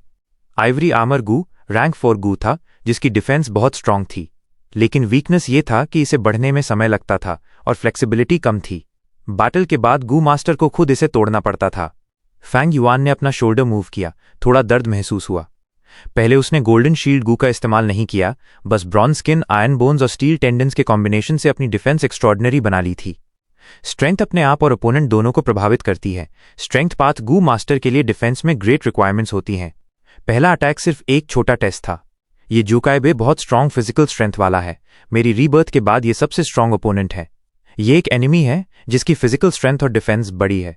फैंग युआन की गेज डार्क और ईरी थी, जैसे वो फिर से पाउंस करने वाला हो। Bam! Bam! Bam! दोनों एक्सचेंज ब्लोज कर रहे थे। हर बार पंच लैंड हो रहा था। जू काई बे डिसएडवांटेज में था। फैंग युआन ने उसे बढ़ने का मौका नहीं दिया। आइवरी आर्मर कई बार उसके आयरन फिस्ट से ब्रेक हुआ, कंप्लीट फॉर्म तक नहीं पहुंच सका। लेकिन जू कई बे की स्ट्रेंथ दिखनी शुरू हुई। शुरुआत में सप्रेस था, लेकिन धीरे धीरे फैंग युआन के साथ टाई करने लगा। यह आश्चर्यजनक नहीं था। फैंग युआन को जू काई बे की इन्फॉर्मेशन थी कि उसके पास रैंक 4 हैबिचुअल स्ट्रेंथ गू है। ऑल आउट एफर्ट गू एक्सटिंक्ट हो चुका था, इसलिए करंट स्ट्रेंथ पाथ गू मास्टर्स ने हैबिचुअल स्ट्रेंथ गू बनाया। Lower rank habitual strength GU, rank 3 store strength GU होता है। स्टोर स्ट्रेंथ गू एनर्जी स्टोर कर सकता है और धीरे धीरे अटैक आफ्टर अटैक रिलीज करता है, लेकिन उस समय गू मास्टर पूरी तरह मोशनलेस होता है, इसलिए कॉमन नहीं है। लेकिन रैंक 4 में जब स्टोर स्ट्रेंथ गू रिफाइन होकर हैबिचुअल स्ट्रेंथ गू बन जाता है, तो ये वीकनेस खत्म हो जाती है। हैबिचुअल स्ट्रेंथ गू एक्टिवेट होने पर जू काई बे की स्ट्रेंथ ओवर टाइम अक्यूमुलेट होती है, साथ ही वो फ्रीली मूव कर सकता है। Bam! फंग युआन की फिस्ट जू कई बे के चेस्ट पर लैंड हुई और जू कई बे का पाम फंग युआन के शोल्डर पर चला। दोनों 6 स्टेप्स पीछे गए। इस बार ड्रॉ हुआ, लेकिन फैंग युआन की फिस्ट नम थी। इसके कॉन्ट्रास्ट में जू काई बे का चेस्ट आइवरी आर्मर से ढका था और बस थोड़ी क्रैक्स थीं। समय बीतता गया। जू काई बे लगातार मूव करता रहा और आइवरी आर्मर मोटी होती गई, जिससे जू कई बे की स्किन मॉन्स्ट्रसली थिक हो गई। जू कई बे की स्ट्रेंथ दिख रही थी। न केवल उसके पास रैंक 4 येलो गोल्ड प्राइमेवल एसेंस था, बल्कि उसके पास रैंक 4 गू वर्म्स भी थे। सिर्फ आइवरी आर्मर ही फैंग युआन के स्टील टेंडन्स, आयरन बोन्स और ब्रॉन्ज स्किन कॉम्बिनेशन से कम्पीट कर सकती थी। ठोकर, हथेली का वार, कोहनी का झटका, लात। फैंग युआन और जू कई बेई आमने सामने लड़ रहे थे, लगातार एक दूसरे पर हमला कर रहे थे। मुश्किल से टकराती हुई पंच और किक्स से जोरदार कंपन उठते थे। दोनों चलते हुए लड़ रहे थे। कोई भी पत्थर या पेड़ जिस पर उनकी मार लगी वो जोर से गिर जाता। फैंग जेंग अब डिसएडवांटेज में पड़ रहा है। धीरे धीरे दर्शकों को स्थिति समझ में आने लगी। जू कई बेई को हराने के लिए उसे तुरंत नीचे गिराना होगा और कोई समय नहीं देना चाहिए। किसी ने आह भरी। जू काई बे हैबिचुअल स्ट्रेंथ गू का इस्तेमाल करता है। उसका शक्ति जितना लंबे समय तक सक्रिय रहती है उतनी बढ़ती जाती है। कहना आसान है, शुरू में उसे कौन गिरा सकता है। उसकी रैंक 4 कल्टिवेशन है, आइवरी आर्मर गू और बहुत बैटल एक्सपीरियंस है। इसे इस हद तक लड़ते देख फैंग जेंग को काफी अच्छा कहा जा सकता है। बाइनिंग बिंग भीड़ में खामोशी से मैच देख रही थी। उसने पहले फैंग युआन पर पड़े दबाव को महसूस किया था। केवल वही लोग जो रैंक 4 गू मास्टर्स के खिलाफ लड़े हैं, वे रैंक 3 और रैंक 4 के बीच के बड़े अंतर को समझ सकते हैं। ब्रदर हेतु शांगशिन सियाई ने अपने मुट्ठियां कस लीं। उसकी खूबसूरत आंखें फैंग युआन पर लगीं। वे यांग की भौहें धीरे धीरे तनी हुईं। हाउ! अचानक एक जंगली जानवर की दहाड़ गूंज उठी। एक ड्रैगन एलिफेंट फैंटम अचानक जू कई बे के पीछे उठ गया, अद्भुत ताकत दिखाते हुए। ड्रैगन एलिफेंट एक बड़ा हाथी है जिसमें ड्रैगन का ब्लड लाइन है। इसका शरीर मैमथ से भी बड़ा है और यदि शेर और बाघ इसके सामने आए तो वे रास्ता बदल देंगे और हमला नहीं करेंगे। इस तरह के फेरोशियस बीस्ट को मारने पर ड्रैगन एलिफेंट ह्यूज स्ट्रेंथ गू प्राप्त करने की बहुत संभावना रहती है। ड्रैगन एलिफेंट ह्यूज स्ट्रेंथ गू रैंक 4 गू है, जबकि फैंग युआन द्वारा इस्तेमाल किए गए गैलपिंग हॉर्स स्ट्रेंथ गू, ग्रीन बुल लेबर गू केवल रैंक 3 हैं। जू काई बे रैंक 4 गू मास्टर बनते ही 3 ड्रैगन एलिफेंट ह्यूज स्ट्रेंथ गू इस्तेमाल कर चुका था और 3 बीस्ट फैंटम्स बना लिए थे। अब वो ड्रैगन एलिफेंट की ताकत से पंच कर रहा था। फैंग युआन की प्यूपिल्स तेजी से सिकुड़ गईं। इस संकट के समय उसने जल्दी से दोनों हाथ ऊपर उठाए। All out effort GU, stone turtle strength. एक विशाल टर्टल फैंटम उसके पीछे प्रकट हुआ। Boom! जू कई बे का बाउल साइज का फिस्ट फैंग युआन की भुजाओं पर बेरहमी से लगा। भयंकर शक्ति की टक्कर हुई। जू कई बेई सिर्फ एक कदम पीछे हटे, जबकि फैंग युआन उड़ते हुए चला गया। स्टोन टर्टल फैंटम जोर से गिरा और ड्रैगन एलिफेंट फैंटम आसमान में उड़ गया। स्टोन टर्टल स्ट्रेंथ स्पष्ट रूप से ड्रैगन एलिफेंट स्ट्रेंथ का मुकाबला नहीं कर सकती थी। फैंग युआन लगभग 30 कदम तक उड़ते हुए 2 स्टोन पिलर्स के बीच से टकराया और अंततः रुका। फैंग युआन फिर से अपनी स्टांस में आया और अपने दर्द और सुन्न हाथों को झटकता रहा। वो शायद पिटिफुल लग रहा था, लेकिन कम से कम चोट नहीं लगी। आयरन बोन, स्टील टेंडन्स और ब्रॉन्ज स्किन के कॉम्बिनेशन ने उसे बहुत स्ट्रांग डिफेंस दी थी। जू काई बे ने ड्रैगन एलिफेंट की ताकत से पंच किया। बाहर कई स्पेक्टेटर्स ने हैरानी में कहा, उसने शुरू से हैबिचुअल स्ट्रेंथ गू इस्तेमाल किया है और अब उसकी ताकत बेहद बढ़ गई है। यह केवल ड्रैगन एलिफेंट की ताकत है। जू काई बे के पास कुल 3 ड्रैगन एलिफेंट फैंटम्स हैं। मैंने उसे देखा है, जब वो 3 ड्रैगन एलिफेंट्स की ताकत से मारता है वो ओपोनेंट का स्कल तुरंत क्रश कर देता है। फंग जेंग जू काई बे को रोक नहीं सकता। ड्रैगन एलिफेंट स्ट्रेंथ के साथ स्ट्राइक करना मैच में उसकी डोमिनेंस का प्रिल्यूड है। फैंग युआन एक्सप्रेशनलेस रहा और फिर से जू काई बे की तरफ चार्ज किया। दोनों फिर से मूव्स का आदान प्रदान करने लगे। स्नो सिल्वर प्राइमेवल एसेंस लगातार ऑल आउट एफर्ट गू में बह रही थी। Boar, brown bear, crocodile, green bull, horse, stone turtle, white elephant और ब्लैक पाइथन, 8 बीस्ट फैंटम्स एक के बाद एक चमकते रहे। स्टोन टर्टल स्ट्रेंथ गू के बाद फैंग युआन ने व्हाइट एलिफेंट प्राइमेवल स्ट्रेंथ गू और ब्लैक पाइथन कॉइलिंग स्ट्रेंथ गू इस्तेमाल किया, जिससे उसे व्हाइट एलिफेंट फैंटम और ब्लैक पाइथन फैंटम मिली। 8 बीस्ट फैंटम्स उसकी शरीर की लिमिट थीं, इसलिए ब्लैक पाइथन कॉइलिंग स्ट्रेंथ गू के बाद उसने अन्य स्ट्रेंथ गू का इस्तेमाल नहीं किया। स्टेज पर फैंग युआन ने हमला की बौछार शुरू की। उसकी पंचेस हवा को तोड़ रही थीं और बेहद वायलेंट थीं। इतनी भयंकर ऑफेंसिव पावर ने स्पेक्टेटर्स में फियर पैदा कर दिया। जू कई बे ने अभी अभी ड्रैगन फैंटम की ताकत बाहर निकाली थी और उसकी शक्ति अब फिर से पहले जैसी थी। हैबिचुअल स्ट्रेंथ गू फिर से शक्ति इकट्ठा करने लगी। अवसर पाकर फैंग युआन ने ऑल आउट शुरू किया और तुरंत इनिशिएटिव वापस ले लिया। उसके 8 बीस्ट फैंटम्स लगातार हवा में चमक रहे थे, जबकि ड्रैगन एलिफेंट फैंटम्स केवल कभी कभार दिखाई दे रहे थे। लेकिन जब भी ड्रैगन एलिफेंट फैंटम दिखाई देता वो फैंग युआन को उड़ाने के लिए काफी होता। जैसे जैसे समय बीत रहा था, फैंग युआन की इंजरीज एक्यूमुलेट हो रही थीं। ब्रॉन्ज स्किन जू काई बे की इनॉर्मस स्ट्रेंथ को नहीं रोक सकती थी और कट छेद हो गए। जू काई बे का पूरा शरीर आइवरी आर्मर की एक लेयर से ढका हुआ था, इसलिए भले ही उस पर कई स्कार्स और क्रैक्स थे, वो शुरू से ही सीधे खड़ा था, जैसे धरती पर खड़ा एक आयरन टावर। कुछ समय बाद एक मौका आया। जू काइबे ने बहुत छोटा मिस्टेक किया जो शायद ब्लू मून में ही दिखाई देता। फांग युआन ने इस फ्लीटिंग अपॉर्चुनिटी को पकड़ते हुए अचानक जू काइबे की पीठ की तरफ मूव किया और स्मैक्ड। Brown Bear Phantom. यदि ये विशाल और भारी शक्ति लगी तो जू काइबे निश्चित रूप से बहुत खून बहा देगा। जू काइबे के पास उसे रोकने का समय नहीं था, इसलिए उसने तुरंत मुड़कर अपने हाथ घुमाए। Howl. अचानक हाथी की तरह का ट्रम्पेट हुआ, ड्रैगन एलिफेंट फैंटम प्रकट हुआ और ब्राउन बेयर फैंटम को पूरी तरह दबा दिया। फांग युआन उड़ते हुए गिर पड़ा। ये 8वीं बार था। ड्रैगन एलिफेंट फैंटम की उपस्थिति की फ्रीक्वेंसी बढ़ने लगी। जब ये नहीं आता, फैंग युआन को थोड़ी इनिशिएटिव मिलती, लेकिन जब ये आता, फैंग युआन के कोई भी फैंटम उसका मुकाबला नहीं कर सकते। फैंग युआन के बीस्ट फैंटम्स केवल आम जंगली जानवर थे, लेकिन ड्रैगन एलिफेंट में ड्रैगन ब्लडलाइन का ट्रेस था और इसे म्यूटेटेड बीस्ट माना जाता था। मैच शुरू होने के 1 घंटे बाद Howl. Howl. 2 dragon elephant phantoms एक ही समय में जू काइबे के पीछे प्रकट हुए। उसके दोनों फिस्ट्स रूथलेस तरीके से फैंग युआन के चेस्ट पर लगे और उसे दूर तक उड़ाते हुए फेंक दिया। फांग युआन ने हवा में खून की एक मुंहभरी स्पर्ट की और उसकी विजन झकझोर गई। Thump, thump, thump, thump, thump. वह 5 स्टोन पिलर्स तोड़ते हुए जमीन पर गिर पड़ा। धूल उसके चारों ओर उठ गई। सो मिजरेबल। कई गू मास्टर्स की आंखें ट्विच करने लगीं। फांग युआन की करंट स्थिति बहुत ही अपॉलिंग थी। Rank 3 Beast Phantom, Rank 4 Dragon Elephant Phantom का मैच नहीं है। फांग जेंग के पास ऑल आउट एफर्ट गू हो सकता है, लेकिन वो एक समय में केवल एक बीस्ट फैंटम ही इस्तेमाल कर सकता। इसके विपरीत जू काइबे का हैबिचुअल स्ट्रेंथ गू बहुत बेहतर है। ये कैसे हो सकता है? ऑल आउट एफर्ट गू एक लेजेंडरी गू है, फिर भी ऑर्डिनरी हैबिचुअल स्ट्रेंथ गू से इन्फीरियर, किसी ने सरप्राइज में कहा। जल्द ही किसी ने समझाया, ये ऑल आउट एफर्ट गू की प्रॉब्लम नहीं है, प्रॉब्लम फैंग जेंग में है। फैंग जेंग के पास 8 बीस्ट्स की शक्ति है। ये जैसे एक बड़ा वाटर जार है, लेकिन आउटलेट केवल एक छोटा बैम्बू पाइप है। ऑल आउट एफर्ट गू इस छोटे बैम्बू पाइप से पानी को टॉप स्पीड में डिस्चार्ज कर सकता है। हैबिचुअल स्ट्रेंथ गू जैसे बकेट जो वाटर जार से पानी निकालता है। ऑल आउट एफर्ट गू लगातार पतली धारा की तरह फ्लो देता है। हैबिचुअल स्ट्रेंथ गू जमा करके इरप्ट करता है। Brother he to. शांग शिनसियाई का दिल जोर से धड़कने लगा और उसने फैंग युआन को धूल में ढके हुए देखा तो सफोकेटेड महसूस किया। लेकिन जल्द ही स्पेक्टेटर्स ने देखा कि एक काला फिगर धीरे धीरे स्मोक में उठ रहा है। 3 रिब्स फ्रैक्चर हो गई हैं और इंटरनल ब्लीडिंग लगता है। इतनी powerful attack. Intense pain Fang Yuan को मार रही थी, लेकिन उसके होठों के कोने में स्माइल उठ गया। उसकी स्टील विल पावर थी। ये थोड़ी सी पेन या इंजरीज क्या हैं? उसकी बैटल इंटेंट पेन के साथ आग की तरह बढ़ रही थी। उसका ब्लड उबलते पानी की तरह बॉयल हो रहा था। इस तरह की लड़ाई सबसे सैटिस्फाइंग होती है। ये तभी इंटरेस्टिंग है जब इतनी स्ट्रांग एनिमी को हराया जाए। है हा। फांग युआन धूल से उठते हुए हेड ऊंचा करके अनकंट्रोल्ड हंसने लगा। फांग जेंग क्या बोल रहा है? वो हंस रहा है? क्या जू काइबे ने उसके दिमाग को डैमेज कर दिया? बैरियर के कारण स्पेक्टेटर्स को साफ सुनाई नहीं दिया। जू काइबे जो शुरू से इंडिफरेंट लुक में था, उसका एक्सप्रेशन पहली बार बदल गया जब उसने फैंग युआन की क्रेज्ड लाफ्टर सुनी। ये बच्चा, उसकी एक्सप्रेशन ग्रिम हो गई और उसने फेमिलियरिटी और स्ट्रेंज फीलिंग दोनों को महसूस किया। ये डिमोनिक पाथ की ऑरा थी। एक किलिंग इंटेंट जैसी शार्प नाइफ, वर्ल्ड को डिस्ट्रॉय करने की क्रेज्ड इच्छा, दुनिया को लुक डाउन करने वाला एरोगेंस और सभी लिविंग थिंग्स को ट्रैम्पलिंग करने की रूथलेसनेस। ये हंसी जू काइबे को उसके पस्त की याद दिला रही थी। वो पेनफुल और अनबेरेबल पास्ट।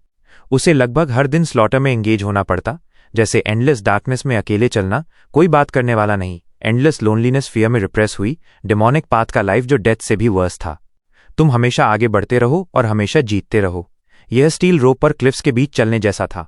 नर्व्स स्ट्रेच्ड, एक पल भी रिलैक्स नहीं, बस एक लॉस और तुम अबिस में गिर जाओ, इटर्नल डैमनेशन में कंसाइंड। जू काइबे इस लाइफ से फेड अप हो गया, इसलिए उसने शांग क्लैन के साथ अपनी डील कर ली और हिडन एल्डर बन गया। इन सालों में वो ऐसा महसूस कर रहा था जैसे वो समुद्र से निकलकर शोर पर आया हो। लेकिन फैंग युआन की लाफ्टर टाइड की तरह थी, जिसने उसे फिर से सी ऑफ बिटरनेस की तरफ देखा दिया। ये हंसी जू काइबे में ट्रेस ऑफ फियर पैदा कर रही थी। I cannot go back to my past. I don't want to think about the past. I have turned over a new leaf. I have already begun a new life. I am already a member of the righteous path. Righteous और demonic coexist नहीं कर सकते। जू काइबे का face shake हुआ, sinister expression सामने आया और उसने फैंग युआन से एक्सट्रीम हेट्रेड महसूस किया। Dragon Travel Tiger Steps GU. जू काइबे ने इनिशिएटिव लिया, बड़े स्ट्राइड्स लिए जैसे टाइगर या ड्रैगन और धूल में चार्ज किया। उसके हर स्टेप में ड्रैगन की क्राई और टाइगर की रोर थी। ये rank 4 dragon travel tiger steps Gu था और इसे जू काइबे की गति बढ़ाने और स्टोर्ड स्ट्रेंथ रिलीज करने के लिए इस्तेमाल किया गया। जू काइबे धूल में फियर्सली चार्ज किया, सीधे फांग युआन की ओर। Howl. ड्रैगन एलिफेंट फैंटम फिर से प्रकट हुआ। इस बार केवल एक फैंटम था, 2 नहीं। फिर भी ये फैंग युआन को सप्रेस करने के लिए काफी था। फैंग युआन ने इसे अवॉइड नहीं किया और हेड ऑन लिया। स्टोन टर्टल फैंटम उसके पीछे सोर करने लगी। दोनों फियर्सली कोलाइड हुए। कोलिजन से फियर्स विंड वेव बना, धूल उड़ गई। जू कई बे फ्लैबरगास्टेड लुक में पीछे 5 स्टेप्स रिट्रीट किया, जबकि फैंग युआन एक बिट भी नहीं हिला। बाहर केवल बिविल्डरमेंट था। ये क्या हो रहा है? ये सीन लगभग सभी की एक्सपेक्टेशंस के बाहर था। स्टोन टर्टल की स्ट्रेंथ और ड्रैगन एलिफेंट की स्ट्रेंथ बराबर थी, लेकिन रिजल्ट पूरी तरह डिफरेंट था। जू कई बे ने दांत ग्रिट किए और फिर से पाउंस किया। Bang! एक लाउड साउंड। फैंग युआन ने उसे सैंडबैग की तरह उड़ाया और जमीन पर क्रैश कर दिया।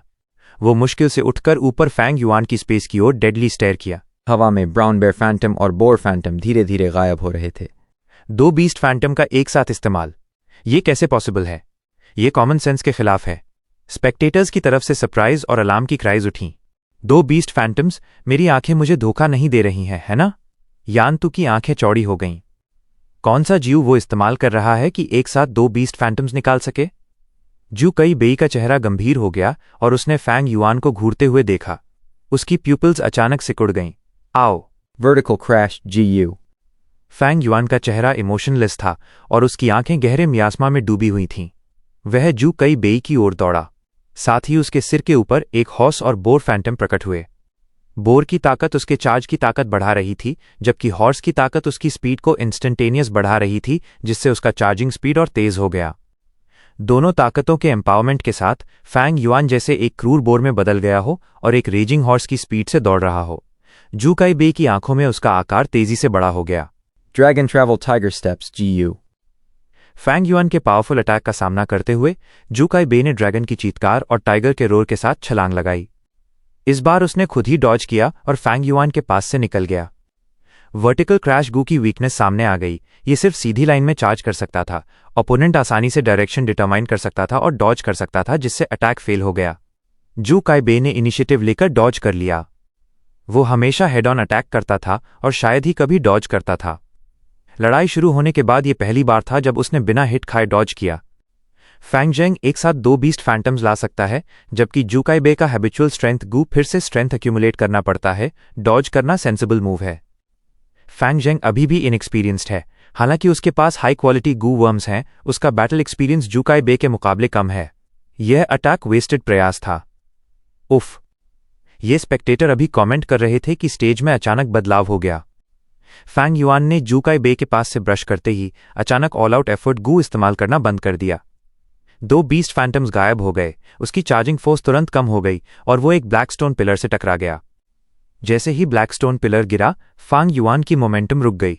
Horizontal Charge, GU. Fang Yuan ने अपना शरीर घुमाया और हॉरिजॉन्टल चार्ज किया। उसकी दोनों आर्म्स सीधे अटैक करने लगीं। अचानक ब्राउन बेयर और व्हाइट एलिफेंट की 2 बड़ी फैंटम्स प्रकट हुईं। डिस्टेंस बहुत कम था और जू कई बे तैयार नहीं था। अटैक ने उसे जबरदस्त तरीके से हिट किया और उसका लंबा शरीर उड़ गया। जिसने अभी फैंग युआन को टू इनएक्सपीरियंस्ड कहा था, वो बोल नहीं पा रहा था। कई स्पेक्टेटर्स की आंखें चमक उठीं। फैंग युआन का अटैक सामान्य लग रहा था, लेकिन इसमें कई फैक्टर्स इन्वॉल्व थे और ये एक एक्सेप्शनली ब्रिलियंट मूव था। ऑल आउट एफर्ट ज्यू पूरी ताकत से ऑफेंसिव पावर अनलीश कर सकता है जब एक्टिवेटेड हो। इसे रिवोक भी किया जा सकता है। एक्टिवेशन और रिवोकिंग के कांस्टेंट स्विच ने फैंग युआन को स्मूथ और फ्लेक्सिबल मूवमेंट दिया। साथ ही उसने अपने मोमेंटम को रोकने के लिए टेरेन का उपयोग किया। जू काई बे पर फैंग युआन का स्ट्राइक इसलिए सक्सेसफुल हुआ क्योंकि वो इंटेलिजेंट था, लेकिन हैबिचुअल स्ट्रेंथ गू और प्लेंटिफुल एक्सपीरियंस की वजह से उसके थॉट्स में ब्लाइंड स्पॉट बन गया। फैंग युआन फिर चार्ज किया। जू काई बे उठकर रेजिस्ट करने लगा, लेकिन फैंग युआन के 2 बीस्ट फैंटम्स क्रेज्ड लायन की तरह फूट पड़े। उनका फिरोशियस रोर स्पेक्टेटर्स के दिलों को भी धक धक करा रहा था। जू काई बे सैंडबैग की तरह हो गया। रिटेलिएट करने का कोई मौका नहीं था। उसने डेस्परेटली डिफेंड किया। हेवेंस फैंग जेंग केवल रैंक 3 पीक स्टेज का है, लेकिन जू काई बे को सप्रेस कर रहा है। ऐसा अनइमेजिनेबल सीन सच में मेरी आंखों के सामने हो रहा है। ऑल आउट एफर्ट गू आखिरकार लेजेंडरी गू है, यह पावरफुल है और मार्वलस यूजेस भी हैं। रैंक 4 हैबिचुअल स्ट्रेंथ गू भी इसके सामने कुछ नहीं। फैंग जेंग ने ऑल आउट एफर्ट गू का प्रयोग परफेक्टेड कर लिया है। उसका बैटल एक्सपीरियंस ज्यादा नहीं है, लेकिन इनेट बैटल टैलेंट सब कॉम्पेंसेट कर देता है। स्पेक्टेटर्स उत्साहित हो गए। Bam! डस्ट उड़ा। जू काई बे का टावर लाइक शरीर सैक की तरह कई थिक ब्लैकस्टोन पिलर्स से टकरा गया। Cough! वो फिर से मुंह से खून निकाला। वो स्ट्रगल करता हुआ उठने लगा, लेकिन फैंग युआन पहले ही उसके ऊपर था और उसे कोई मौका नहीं दे रहा था। उसने जमीन पर जोर से स्टैम्प किया। हॉर्स और ग्रीन बुल बीस्ट फैंटम्स एक साथ प्रकट हुए। जू कई बे जमीन पर लुढ़कर अटैक डॉज करने की कोशिश करता रहा। फैंग युआन की राइट लेग ने जोर से जमीन पर स्टैम्प किया। डल साउंड गूंजा, सॉयल और स्टोन स्प्लिट होकर उड़ गए। पूरा बैटल स्टेज थोड़े बहुत हिल गया। उसके पैरों के नीचे तुरंत एक कॉन्केव डिप्रेशन दिखाई दी। Vertical crash, GU. Fang Yuan ने चार्ज किया। ब्राउन बेयर और व्हाइट एलिफेंट फैंटम साइमल्टेनियसली प्रकट हुए। डैमिट, इस बार जू काई बे के पास डॉज करने का समय नहीं था। उसने सिर्फ अपने बड़े हाथों को रेजिस्ट करने के लिए उठाया। Howl. Howl. पीछे अचानक दो ड्रैगन एलिफेंट फैंटम्स प्रकट हुए और हवा में उठ गए। फैंग युआन के ब्राउन बेयर और व्हाइट एलिफेंट फैंटम्स तुरंत फीके पड़ गए। फैंग युआन जोर से जुकाई बेई में टकराया। जुकाई बेई बस थोड़े पीछे धकेल गया, जबकि फैंग युआन खुद उड़कर दूर जा गिरा। दो बीस्ट फैंटम्स भी एक ड्रैगन एलिफेंट की ताकत को दबा सकते थे, लेकिन फैंग युआन हार जाते अगर सामने दो ड्रैगन एलिफेंट की ताकत होती। आखिरकार दो ड्रैगन एलिफेंट की ताकत निकल आई। जुकाई बेई ने घनी हवा छोड़ते हुए कहा। वो फैंग युआन की जबरदस्त ताकत देखकर हैरान रह गया।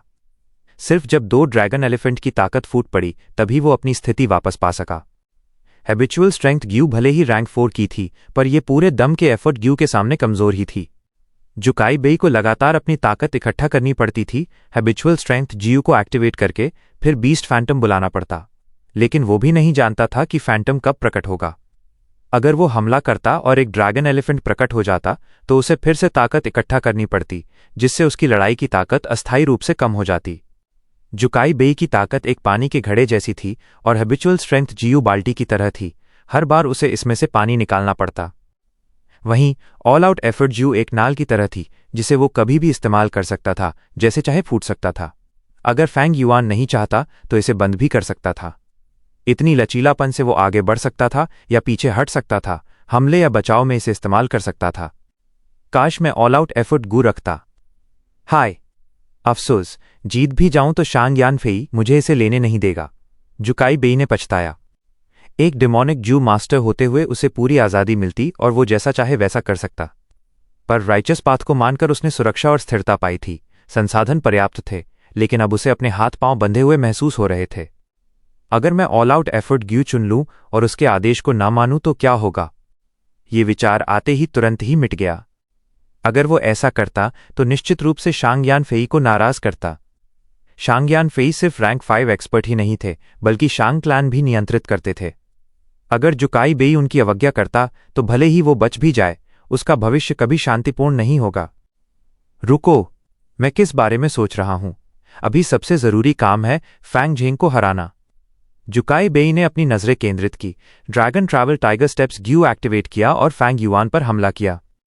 फैंग युआन ने हमले से मुंह में खून फेंका। उसकी लोहे जैसी हड्डियां टूट गईं। तीव्र दर्द आया, लेकिन फैंग युआन ने हंसते हुए हंसी उड़ाई। All out effort, GU. Brown bear, white elephant और ग्रीन बुल, 3 फैंटम्स एक साथ फूट पड़े। यह देखकर जुकाई बेई भी अपनी आंखें चौड़ी कर हैरान रह गया। जो अभी फैंग युआन के साथ हुआ वही तुरंत उसके अपने सामने हुआ। जुकाई बेई ने सोचा कि जल्दी हमला करना चाहिए और पहल करनी चाहिए, लेकिन वो खुद उड़कर दूर गया। उसकी मोटी और मजबूत आइवरी आर्मर में छेद हो गया। उसने बहुत सारा खून फेंका और काले पत्थर के स्तंभों को तोड़ते हुए जमीन पर गिर पड़ा। धूल का बादल उठ गया।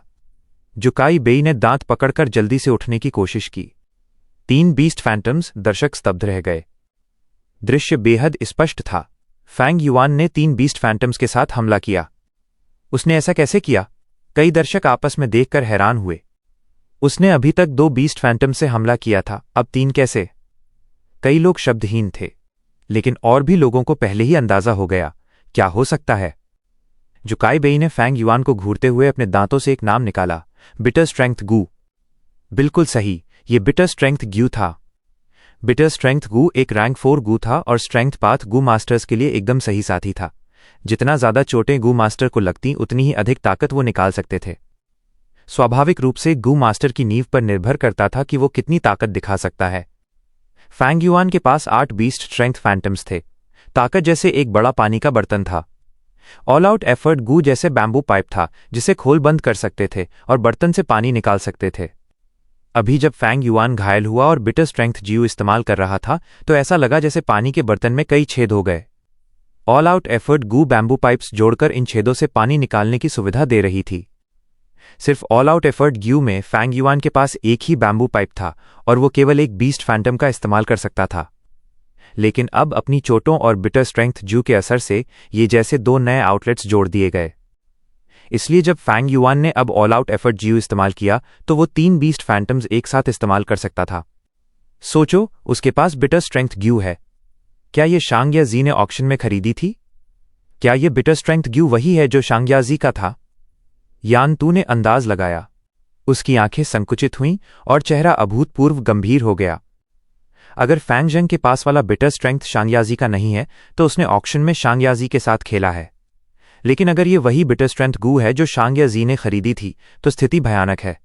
शांगयाजी को हाल ही में युवा मास्टर के पद से हटाया गया था, झूठे हिसाब किताब के कारण फैंग झेंग के चलते।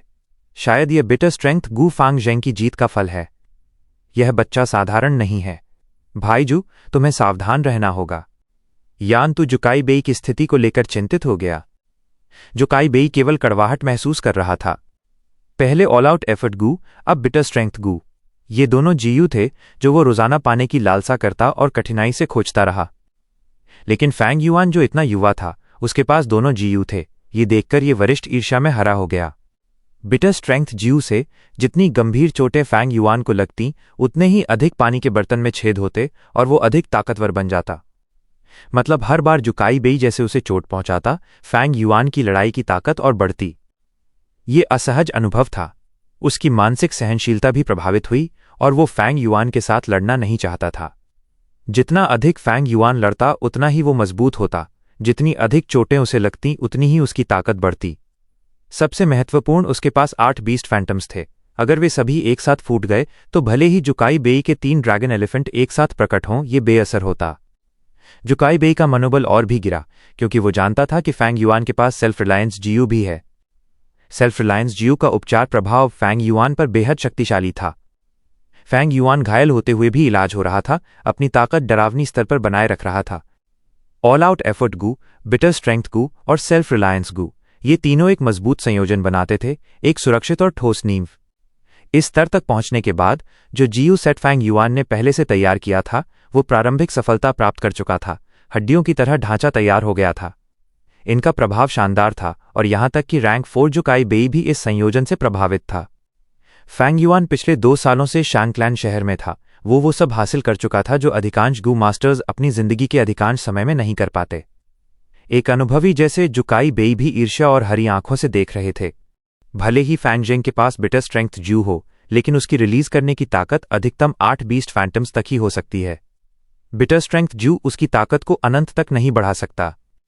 शांगक्लैन लीडर ने मुझे आदेश दिया है कि मैं ऑल आउट एफर्ट गू का इस्तेमाल न करूं, इसलिए मुझे केवल ये बिटर स्ट्रेंथ गू चुनना है। जुकाई बेई की आंखों में चमक थी जब उसने ये सोचा। चाहे वो ऑल आउट एफर्ट गू हो या बिटर स्ट्रेंथ गू, दोनों ही स्ट्रेंथ पाथ गू मास्टर्स के लिए बेहद आकर्षक थे। मैं अभी भी हार नहीं गया हूं। मैं रैंक 4 इनिशियल स्टेज पर हूं। प्राइमीवल एसेंस में मुझे बढ़त है और मेरे पास मेरी किलर मूव भी है। जुकाई बेई के पास भरपूर अनुभव था और थोड़े ही समय में वो अपने बिखरे हुए मन को व्यवस्थित कर सकता था। वो उत्साहित था और उसकी कमजोर भावना फिर से मजबूत हुई। दोनों ने फिर से मूव्स का आदान प्रदान शुरू किया। यह लड़ाई अब केवल इंटेंस कहकर नहीं बताई जा सकती थी, डेस्परेट कहना ज्यादा सही होगा। दोनों लगातार पंचेज और किक्स मार रहे थे, अटैक और डिफेंड कर रहे थे। जुकाई बेई का आइवरी आर्मर लगातार टूट रहा था और खुद को रिपेयर कर रहा था। कभी कभी वो मुंह से खून की धार फेंक देता था। फैंग युआन की हालत भी बेहतर नहीं थी। वो सेल्फ रिलायंस गू को रोक रहा था, जिससे उसका पूरा शरीर इंजरी से भरा था और खून लगातार रिस रहा था। हड्डियां फ्रैक्चर हो चुकी थीं और दर्द उसकी चेतना पर जैसे ज्वार की तरह लगातार हमला कर रहा था। जितना अधिक वो घायल होता गया, उतना ही मजबूत होता गया। थोड़ी ही देर में वो 5 बीस्ट फैंटम्स निकालने में सक्षम हो गया। जुकाई बेई बहुत अधिक खतरनाक स्थिति में गिर गया और लगभग उस अवस्था में था कि अपना सिर भी उठाना मुश्किल था। ये कुछ ऐसा था जिसे उसने पहले बैटल स्टेज पर कभी अनुभव नहीं किया था। यहां तक कि यान्तु भी केवल उसका बराबरी कर सकता था। जूनियर, तुम बहुत एरोगेंट हो। जुकाई बेई ने गुस्से में अपने हाथ घुमाए। 3 dragon elephants. अचानक उसने विस्फोट किया और विशाल ड्रैगन एलिफेंट फैंटम उसके पीछे प्रकट हुआ। फैंग युआन हवा में उड़ गया। 3 ड्रैगन एलिफेंट्स 5 बीस्ट फैंटम्स को दबा सकते थे। फैंग युआन की बाहों में चोट लगी, वे पूरी तरह फ्रैक्चर हो गईं। उसकी बाईं बाह तो पूरी तरह से 90 डिग्री पर मुड़ गई और फ्रैक्चर हड्डियां बाहर दिख रही थीं, ताज़ा खून बह रहा था। फांग युआन ने दांत जकड़े और दर्द सहते हुए सेल्फ रिलायंस ग्यू सक्रिय किया। इतनी चोटें उसके कॉम्बैट कैपेबिलिटी को प्रभावित कर रही थीं और उसे इसे हील करना था। सबसे पहले उसने अपनी दाईं बाह हील की, फिर बाईं बाह को सही स्थिति में मोड़ा, फ्रैक्चर हिस्सों को जबरदस्ती जोड़ते हुए सेल्फ रिलायंस ग्यू सक्रिय किया। फ्रैक्चर्ड हड्डियां फिर से बढ़ने लगीं और जुड़ने लगीं, फिर मांस के टुकड़े और अंत में त्वचा। हीलिंग के दौरान फैंग युआन लगातार जू काई बे के अटैक से बचता रहा, हॉरिजॉन्टल चार्ज ग्यू और वर्टिकल क्रैश ग्यू का उपयोग करते हुए एक साथ 3 कार्य कर रहा था। जब वो अटैक करता तो पूरी ताकत से हमला करता, लेकिन जब वो डॉज करता तो पूरी तरह काम रहता, खतरे का सामना करते हुए भी फ्लस्टर्ड नहीं, जैसे स्लिपरी लोच। उसने ब्लैकस्टोन फॉरेस्ट टेरेन का पूरा फायदा उठाया, इसलिए जू काई बे की ड्रैगन ट्रैवल टाइगर स्टेप्स गू फांग युआन से तेज होने के बावजूद उसे पकड़ नहीं सकती थी। हीलिंग खत्म होने के बाद फांग युआन ने मुड़कर फिर से अटैक शुरू किया। समय बीतता गया और बैटल सिचुएशन और डेस्परेट होती गई। फैंग युआन के फैंटम्स धीरे धीरे 5 से 6, फिर 7 और अंत में 8 फैंटम्स तक पहुंच गए। लड़ाई की शुरुआत में स्पेक्टेटर्स कभी कभार ही कमेंट करते और चिल्लाते थे, लेकिन जैसे जैसे मैच आगे बढ़ा ऑडियंस चुप हो गई। फैंग युआन और जू काई बे की टेरिफाइंग स्ट्रेंथ उनके दिलों को ठंडा और दंग कर देती थी। बहुत टेरिफाइंग। इतनी ताकत केवल कल्पना ही की जा सकती है कि एंशिएंट स्ट्रेंथ पाथ कितना फ्लरिशिंग रहा होगा। अगर मैं होता तो अब तक मीट पेस्ट बन चुका होता, चाहे मैं किसी से भी लड़ता।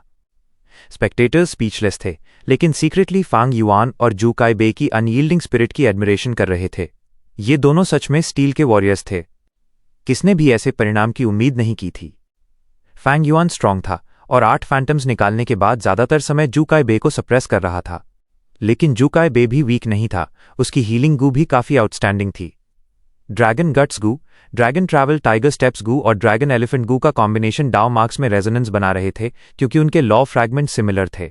इससे उसकी ड्रैगन एलिफेंट फैंटम को लाने की संभावना काफी बढ़ गई। शांग सिन सियाई की मुट्ठियां पसीने से भीग गईं। वे यांग की भौहें और गहरी हो गईं और एक गांठ बन रही थीं। वो देख सकता था कि फैंग युआन थक रहा था। आखिरकार 8 बीस्ट फैंटम्स की ताकत जारी रखना फैंग युआन के आयन बॉडी के लिए भी मुश्किल था। पसीना बारिश की तरह गिर रहा था और उसकी मसल्स दर्द और नमनेस महसूस कर रही थीं। एक और बड़ा खतरा था। सिमल्टेनियसली 8 फैंटम समन कर पाना दर्शाता था कि उसकी इंजरीज बेहद सिवियर थीं और वो डेंजर में था। फैंग युआन बैटल में स्टील वायर पर चल रहा था। अगर उसे जू काई बे के 3 ड्रैगन एलिफेंट फैंटम से अटैक मिला तो उसकी मौत भी हो सकती थी। यह एक्सट्रीम लेवल की लड़ाई थी। शुरुआत से अब तक 2 घंटे से अधिक समय बीत चुका था।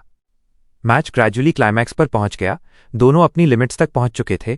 उनके अटैक साफ तौर पर धीमे होने लगे, लेकिन मैच और भी थ्रिलिंग बन गया और यहां तक कि बाइनिंग बिंग का एक्सप्रेशन भी सॉलम हो गया।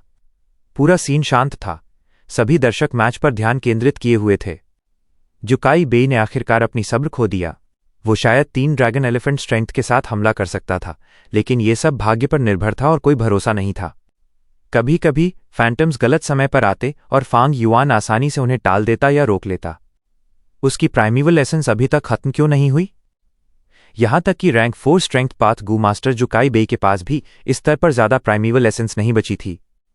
लेकिन फांग युआन, एक रैंक 3 गू मास्टर, वास्तव में पर्याप्त प्राइमेवल एसेंस के साथ बहुत ऊर्जावान दिखाई दे रहा था। क्या सच में उसके पास हेवनली एसेंस ट्रेजर लोटस है?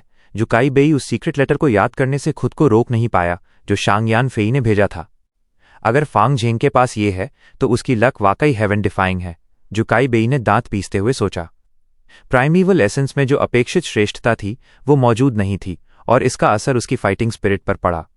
लेकिन सच तो ये था कि फांग युआन के पास केवल हेवनली एसेंस ट्रेजर लोटस ही नहीं, बल्कि ब्लड स्कल जू और 4 फ्लेवर लिकर वर्म भी थे। अगर जू काई बे ये जान जाता तो उसका चेहरा सच में अद्भुत होता। मैं हार नहीं सकता। लगता है मुझे अपना किलर मूव इस्तेमाल करना पड़ेगा। जू काई बे ने निर्णय लिया। Dragon Travel Tiger Steps GU. वो अचानक पीछे हट गया और यह असामान्य मूवमेंट तुरंत फांग युआन का ध्यान खींच लिया, लेकिन फांग युआन उसे पकड़ नहीं सका। ड्रैगन ट्रैवल टाइगर स्टेप्स गू सच में तेज था, हॉरिजॉन्टल चार्ज गू और वर्टिकल क्रैश गू से कहीं आगे। यहां तक कि इस टरेन को ध्यान में रखते हुए भी उसे पीछा करना मुश्किल था। लगभग तुरंत सभी स्पेक्टेटर्स जू काई बे की ओर देखने लगे। कई लोग समझ गए कि कुछ खास होने वाला है। ये खराब है। वी यांग का चेहरा अचानक बदल गया और वो आश्चर्यचकित होकर चिल्ला पड़ा। क्या हुआ? शांग सिनसियाई तुरंत उसकी ओर देखने लगी। जुकाई बेई अपना किलर मूव इस्तेमाल करने वाला है। ये मैच आखिरकार क्लाइमैक्स तक पहुंच गया है।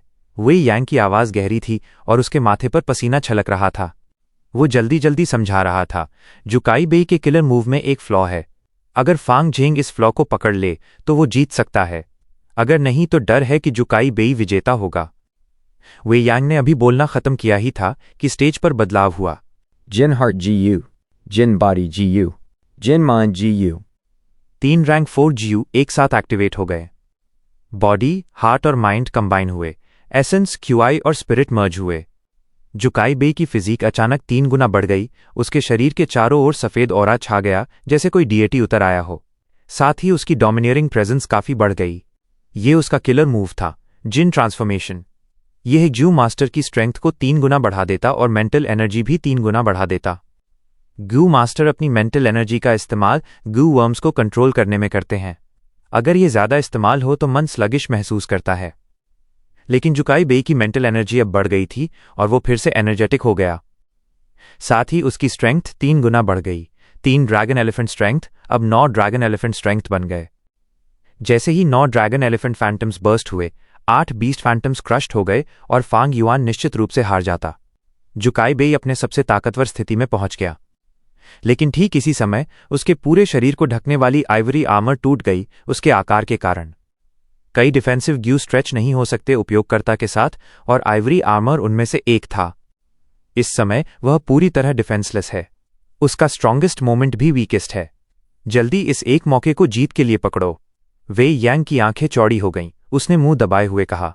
एक और कोने में बाई निंगबिंग की आंखें भी अचानक चमक उठीं। जैसे उसने वेई यांग की सजेशन सुनी, फांग युआन ने अटैकिंग पोस्चर अपनाया, लेकिन अचानक उसकी मूवमेंट रुक गई। वेई यांग का उत्साहित और खुश चेहरा जम गया। स्ट्राइक! उसने चिल्लाया। उसका दिल तेजी से धड़क रहा था। लेकिन स्टेज के बैरियर ने आवाज को रोक दिया। पास के स्पेक्टेटर्स ने उसे अजीब नजरों से देखा। फांग युआन ने हिलने की जगह काम रहकर ऑब्जर्व किया। टूटी हुई आइवरी आर्मर अब बढ़ने लगी और नया आर्मर जुकाई बेई के पूरे शरीर को टाइट ढकने लगा। फांग युआन की जीत का मौका धीरे धीरे स्लिपिंग और इंडिस्टिंक्ट हो रहा था।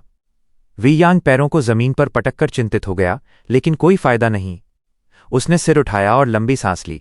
ससाए, फांग झेंग हार गया। उसने अपना एकमात्र मौका खो दिया। फांग युआन ने अटैक नहीं किया और ये जुकाई बेई के लिए काफी सरप्राइजिंग था। उसने उम्मीद की थी कि फांग युआन उसे अटैक करेगा और उसने पहले से तैयारी कर ली थी, लेकिन फांग युआन ने ऐसा कुछ नहीं किया। ये सच में पिटी था, क्योंकि अभी थोड़ी पहले उसने हार्ड क्यूई ज्यू एक्टिवेट किया था। Hard qi Gu formless air की तरह उसके पूरे शरीर को ढक गया। उस समय वो लगता था कि उसका कोई डिफेंस नहीं है, लेकिन वास्तव में उसकी डिफेंस बहुत टाइट और सॉलिड थी, जैसे बोल्डर। उसने अपनी सबसे बड़ी वीकनेस को हार्ड क्यूआई ज्यू से छुपा लिया।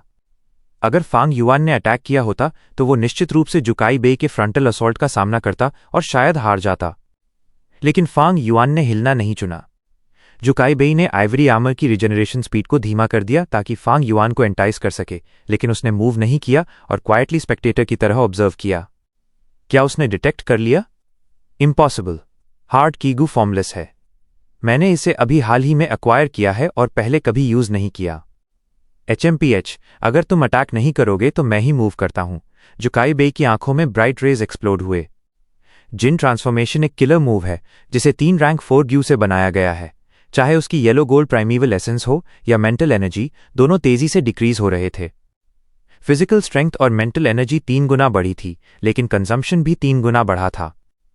जुकाई बेई की डीजिन ट्रांसफॉर्मेशन लंबे समय तक मेंटेन नहीं हो सकती। Dragon Travel Tiger Steps.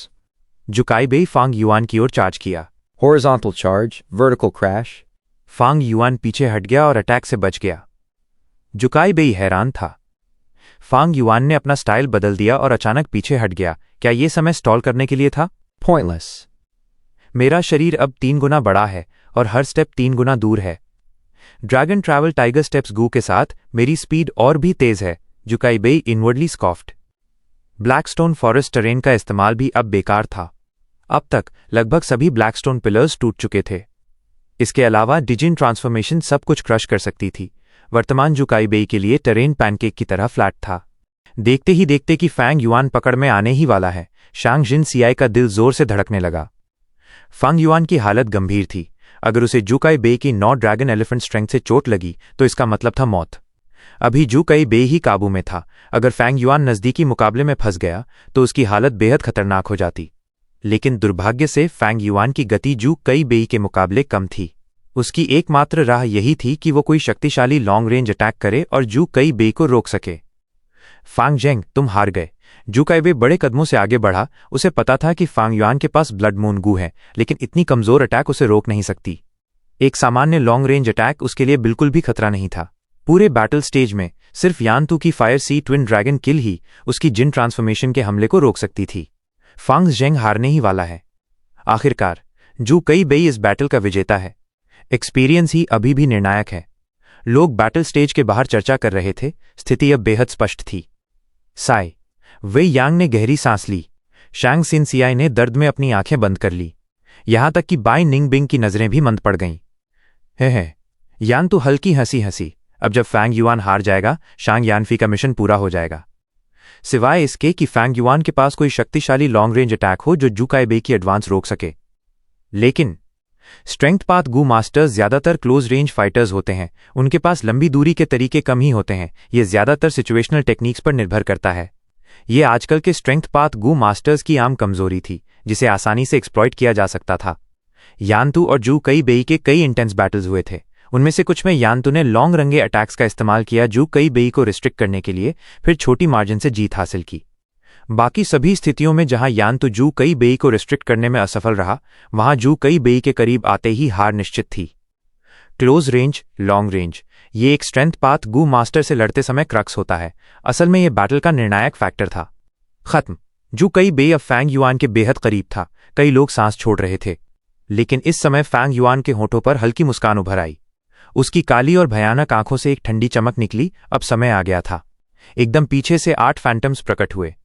इसके बाद उसने अपना गूवर्म एक्टिवेट किया और अपनी अंगुली से इशारा किया। उसकी एपर्चर में से स्नो सिल्वर प्राइमिवल एसेंस अचानक तेजी से गिर गई। एक ही पल में लगभग 40% खर्च हो गया। कुछ मिस्टिकल बदलाव हुआ था। जो बीस्ट फैंटम्स पहले डाव मार्क से प्रकट हुए थे, अब वे अधिक ठोस हो गए थे। हॉलो से रियल में बदल गए। एक हॉलो फैंटम से वे सॉलिड फैंटम्स बन गए। Boar, brown bear, crocodile, green bull, horse, stone turtle, white elephant, black python जोरदार दहाड़ के साथ आकाश से उतरकर जूकाई बे की तरफ बढ़े। इस समय सभी लोग हैरान थे। बदलाव इतना तेजी से हुआ कि जूकाई बे लगभग देख ही रहा था कि फैंग युआन उसकी मुट्ठी के सामने कैसे कमजोर हो रहा है। लेकिन अगले ही पल 8 फैंटम्स चारों ओर से उसके ऊपर टूट पड़े, उसे घेर लिया। वाइल्ड बोर ने चार्ज किया, ब्राउन बेयर ने मार किया, क्रोकोडाइल ने काटा, ग्रीन बुल ने सींग से हमला किया, हॉर्स ने स्टैम्प किया, स्टोन टर्टल ने दबाया, व्हाइट एलिफेंट ने टस्क से अटैक किया और ब्लैक पाइथन ने कॉइल किया। Bam, bam, bam. Howl, howl, howl. Boom, boom, boom. 8 beast phantoms ने पागलों की तरह हमला किया। जूकाई बे पर बेरहम हमला किया। चारों ओर से अटैक होने पर जूकाई बे का विशाल शरीर, जो कि मूल आकार से 3 गुना बड़ा था, एक जायंट पंचिंग बैग बन गया। उसकी आइवरी आर्मर अब सहन नहीं कर सकी। टुकड़े उड़ गए और जहां नहीं टूटी वहां दरारें पड़ गईं। कई लोग इस दृश्य को देखकर चौंक गए, अपनी आंखें और मुंह खोलकर स्पीचलेस रह गए। लगभग 1000 गू मास्टर्स यहां थे, लेकिन कोई भी शब्द नहीं कह रहा था। वे 8 फेरोशियस फैंटम्स को जूकाई बे के चारों ओर इनगल्फ करते देख रहे थे। कुछ समय बाद 8 फैंटम्स फिर हॉलो हो गए और बिना किसी ट्रेस के गायब हो गए। धुआं छटने के बाद जूकाई बे आधा घुटनों के बल जमीन पर झुका, अपना सिर पकड़ते हुए भारी सांस ले रहा था। आखिरकार खत्म। उसने धीरे धीरे अपनी बाहें नीची की, फैंग युआन की ओर देखते हुए। फैंग युआन 2 प्राइमिवल स्टोन्स पकड़े हुए था। अपनी प्राइमिवल एसेंस जितनी हो सके रिकवर कर रहा था। उसके पास ग्रेड एप्टीट्यूड और हेवनली एसेंस ट्रेजर लोटस था। अब वो मल्टीटास्क कर रहा था। दोनों प्राइमिवल स्टोन से एसेंस अब्सॉर्ब कर रहा था। उसकी प्राइमिवल एसेंस पहले से 70% तक रिकवर हो चुकी थी। ये देखकर जूकाई बे की आंखें ट्विच हुईं। उसने अपनी टाइटली क्लेंच टीथ ढीली की, खून और टूटे हुए दांत निकाल दिए। शरीर के हर हिस्से में इंटेंस पेन ने उसे डिजी कर दिया और कानों में बज रहा था। उसे बुरी तरह से पीटा गया था। अगर मैंने आइवरी आर्मर गू एक्टिवेट नहीं किया होता तो मैं शायद पहले ही बेहोश हो जाता। जूकाई बे ने कुछ आफ्टरफेयर महसूस किया, लेकिन ऐसा करने के कारण उसके पास ज्यादा येलो गोल्ड प्राइमिवल एसेंस नहीं बची थी। वो इस बदलाव की उम्मीद नहीं कर रहा था। जब उसने ड्रैगन ट्रैवल टाइगर स्टेप्स गू से रिट्रीट करने का सोचा तो बहुत देर हो चुकी थी। 8 बीस्ट फैंटम्स ने उसे घेर लिया और भागने से रोक दिया। जूकाई बे ने आकलन किया कि उसके शरीर के 10 से ज्यादा हिस्सों में हड्डियां टूट चुकी थीं।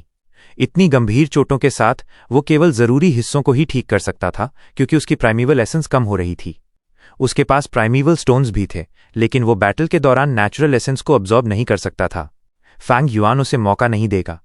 इसके लिए उसे एक अच्छा अवसर चाहिए था। जैसे पहले हुआ जब जुकाई बेई को इतना पीटा गया कि वो बेबस हो गया, तब फैंग युआन को अपने प्राइमीवल स्टोन्स का इस्तेमाल करने का समय मिला। फिर भी फैंग युआन जोखिम ले रहा था। वो एक साथ दो काम कर रहा था, प्राइमीवल स्टोन से एसेंस अब्जॉर्ब करना और अपने बीस्ट फैंटम्स को कंट्रोल करना। इस दौरान उसकी गू कंट्रोल थोड़ी कम हो गई थी। मैंने अभी क्या देखा? अविश्वसनीय बीस्ट फैंटम सीधे अटैकर्स बन गए। कब से स्ट्रेंथ पाथ गू मास्टर्स इतने मजबूत हो गए? उनका अटैक इतना ताकतवर कैसे हो सकता है? कुछ देर बाद स्पेक्टेटर्स ने भी इस पर प्रतिक्रिया दी, हैरानी से सवाल करने लगे। बैटल स्टेज के बाहर फिर से केओस फैल गया। शांग जिन सियाई ने अपनी आंखें चौड़ी कर आश्चर्य और खुशी के मिश्रित भाव में देखा। उसकी आंखों में तेज रोशनी चमक रही थी। गुड लैड, वेई यांग ने अपनी फिस्ट्स मारते हुए जोर से चिल्लाया। हालांकि बाइनिंग बिंग शांत थी, उसकी आंखों में अजीब नीली रोशनी चमक रही थी। Able to turn the hollow beast phantoms into solid figures, such a Gu worm, could it be? यान तु का एक्सप्रेशन गंभीर था। वो उस गू के बारे में सोच रहा था जिसकी तलाश जुकाई बेई ने लंबे समय से की थी। जो तुमने अभी इस्तेमाल किया, क्या ये स्ट्रेंथ ची गू है? जुकाई बेई धीरे धीरे खड़ा हुआ। उसकी आवाज में कड़वाहट और थकान सुनाई दे रही थी। उसने अटैक नहीं किया और फैंग युआन इससे खुश था क्योंकि वो नेचुरल एसेंस अब्जॉर्ब कर रहा था। उसने कहा, you guessed right, it is the strength ची गू। जुकाई बेई थोड़ी देर के लिए ब्लैंक हो गया और फिर उसका एक्सप्रेशन जटिल हो गया, जिसमें एनवी, जेलेसी, हेल्पलेसनेस और बिटरनेस सब शामिल थे। स्ट्रेंथ चिगू, स्ट्रेंथ चिगू है। उसने सिर उठाते हुए साई किया। एंशिएंट स्ट्रेंथ पाथ गू वर्म्स लगभग विलुप्त हो चुके थे। जब भी कोई खबर आती, जुकाई बेई बहुत उत्साहित हो जाता। उसने कई सालों तक ढूंढा और सोचा भी नहीं था कि वो इसे यंग फैंग युआन से एक्सपीरियंस करेगा। बीस्ट फैंटम्स ग्रेट डाउ के ट्रेसेस होते हैं, हॉलो और इममटीरियल, सीधे अटैक नहीं कर सकते। लेकिन जब कोई गू मास्टर स्ट्रेंथ क्यूए गू रखता है तो वो उसे एक्टिवेट कर सकता है और फॉर्मलेस क्यूएफ स्ट्रेंथ पैदा कर सकता है। बीस्ट फैंटम्स फैंग युआन के शरीर से निकलकर स्ट्रेंथ क्यूआई गू के क्यूआई से जुड़ जाते हैं, जिससे उन्हें सीधे अटैक करने की क्षमता मिलती है। उसके बाद जब क्यूआई वैनिश हो जाता है, बीस्ट फैंटम्स होस्ट खो देते हैं और डिसिप होकर फैंग युआन के शरीर में वापस आ जाते हैं। फंग युआन का स्ट्रेंथ की गू उसके क्लोज डोर रिफाइनमेंट का परिणाम था। स्ट्रेंथ क्यूआई जीयू बनाने का मेन इंग्रेडिएंट रैंक 4 एटमॉस्फेयर जीयू था। जब फैंग युआन ने इसे ऑक्शन में देखा, उसने तुरंत इसे खरीदने का निर्णय लिया। एटमॉस्फेयर गू और स्ट्रेंथ ची गू दोनों की पाथ गू हैं। उनके लॉज सिमिलर हैं, इसलिए उन्हें रिफाइन के जरिए एक दूसरे में कन्वर्ट किया जा सकता है। ये कन्वर्जन रेसिपी बहुत कॉम्प्लेक्स थी। इसमें 20 से ज्यादा इंग्रेडिएंट्स और 30 से ज्यादा स्टेप्स थे। हीट और टाइमिंग को बिल्कुल सही रखना पड़ता था, कोई गलती नहीं हो सकती। सक्सेस रेट 80% से कम नहीं थी। स्ट्रेंथ ची गू केवल रैंक 3 गू था।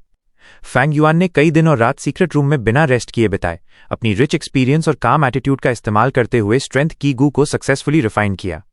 उसकी प्रीवियस लाइफ में यह रेसिपी केवल 200 साल बाद रेसिपी मास्टर्स में पॉपुलर हुई और पब्लिकली नोन हुई। वर्तमान समय में इसे बनाने वाला रेसिपी मास्टर जन्म ही नहीं लिया था।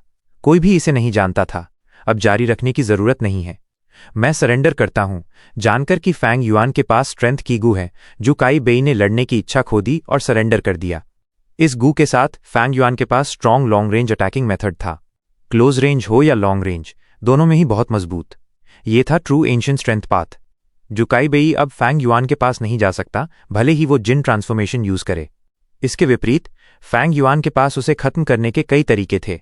8 फैंटम्स का अटैक जुकाई बेई फिर से अनुभव नहीं करना चाहता था। बेशक जुकाई बेई स्ट्रेंथ की गू की वीकनेस भी अच्छी तरह जानता था। यह बहुत अधिक प्राइमेवल एसेंस कंज्यूम करता था। स्नो सिल्वर प्राइमेवल एसेंस का 5% एक बीस्ट फैंटम को कंटेन करने के लिए चाहिए। 8 बीस्ट फैंटम्स के लिए यह 40% हो जाएगा।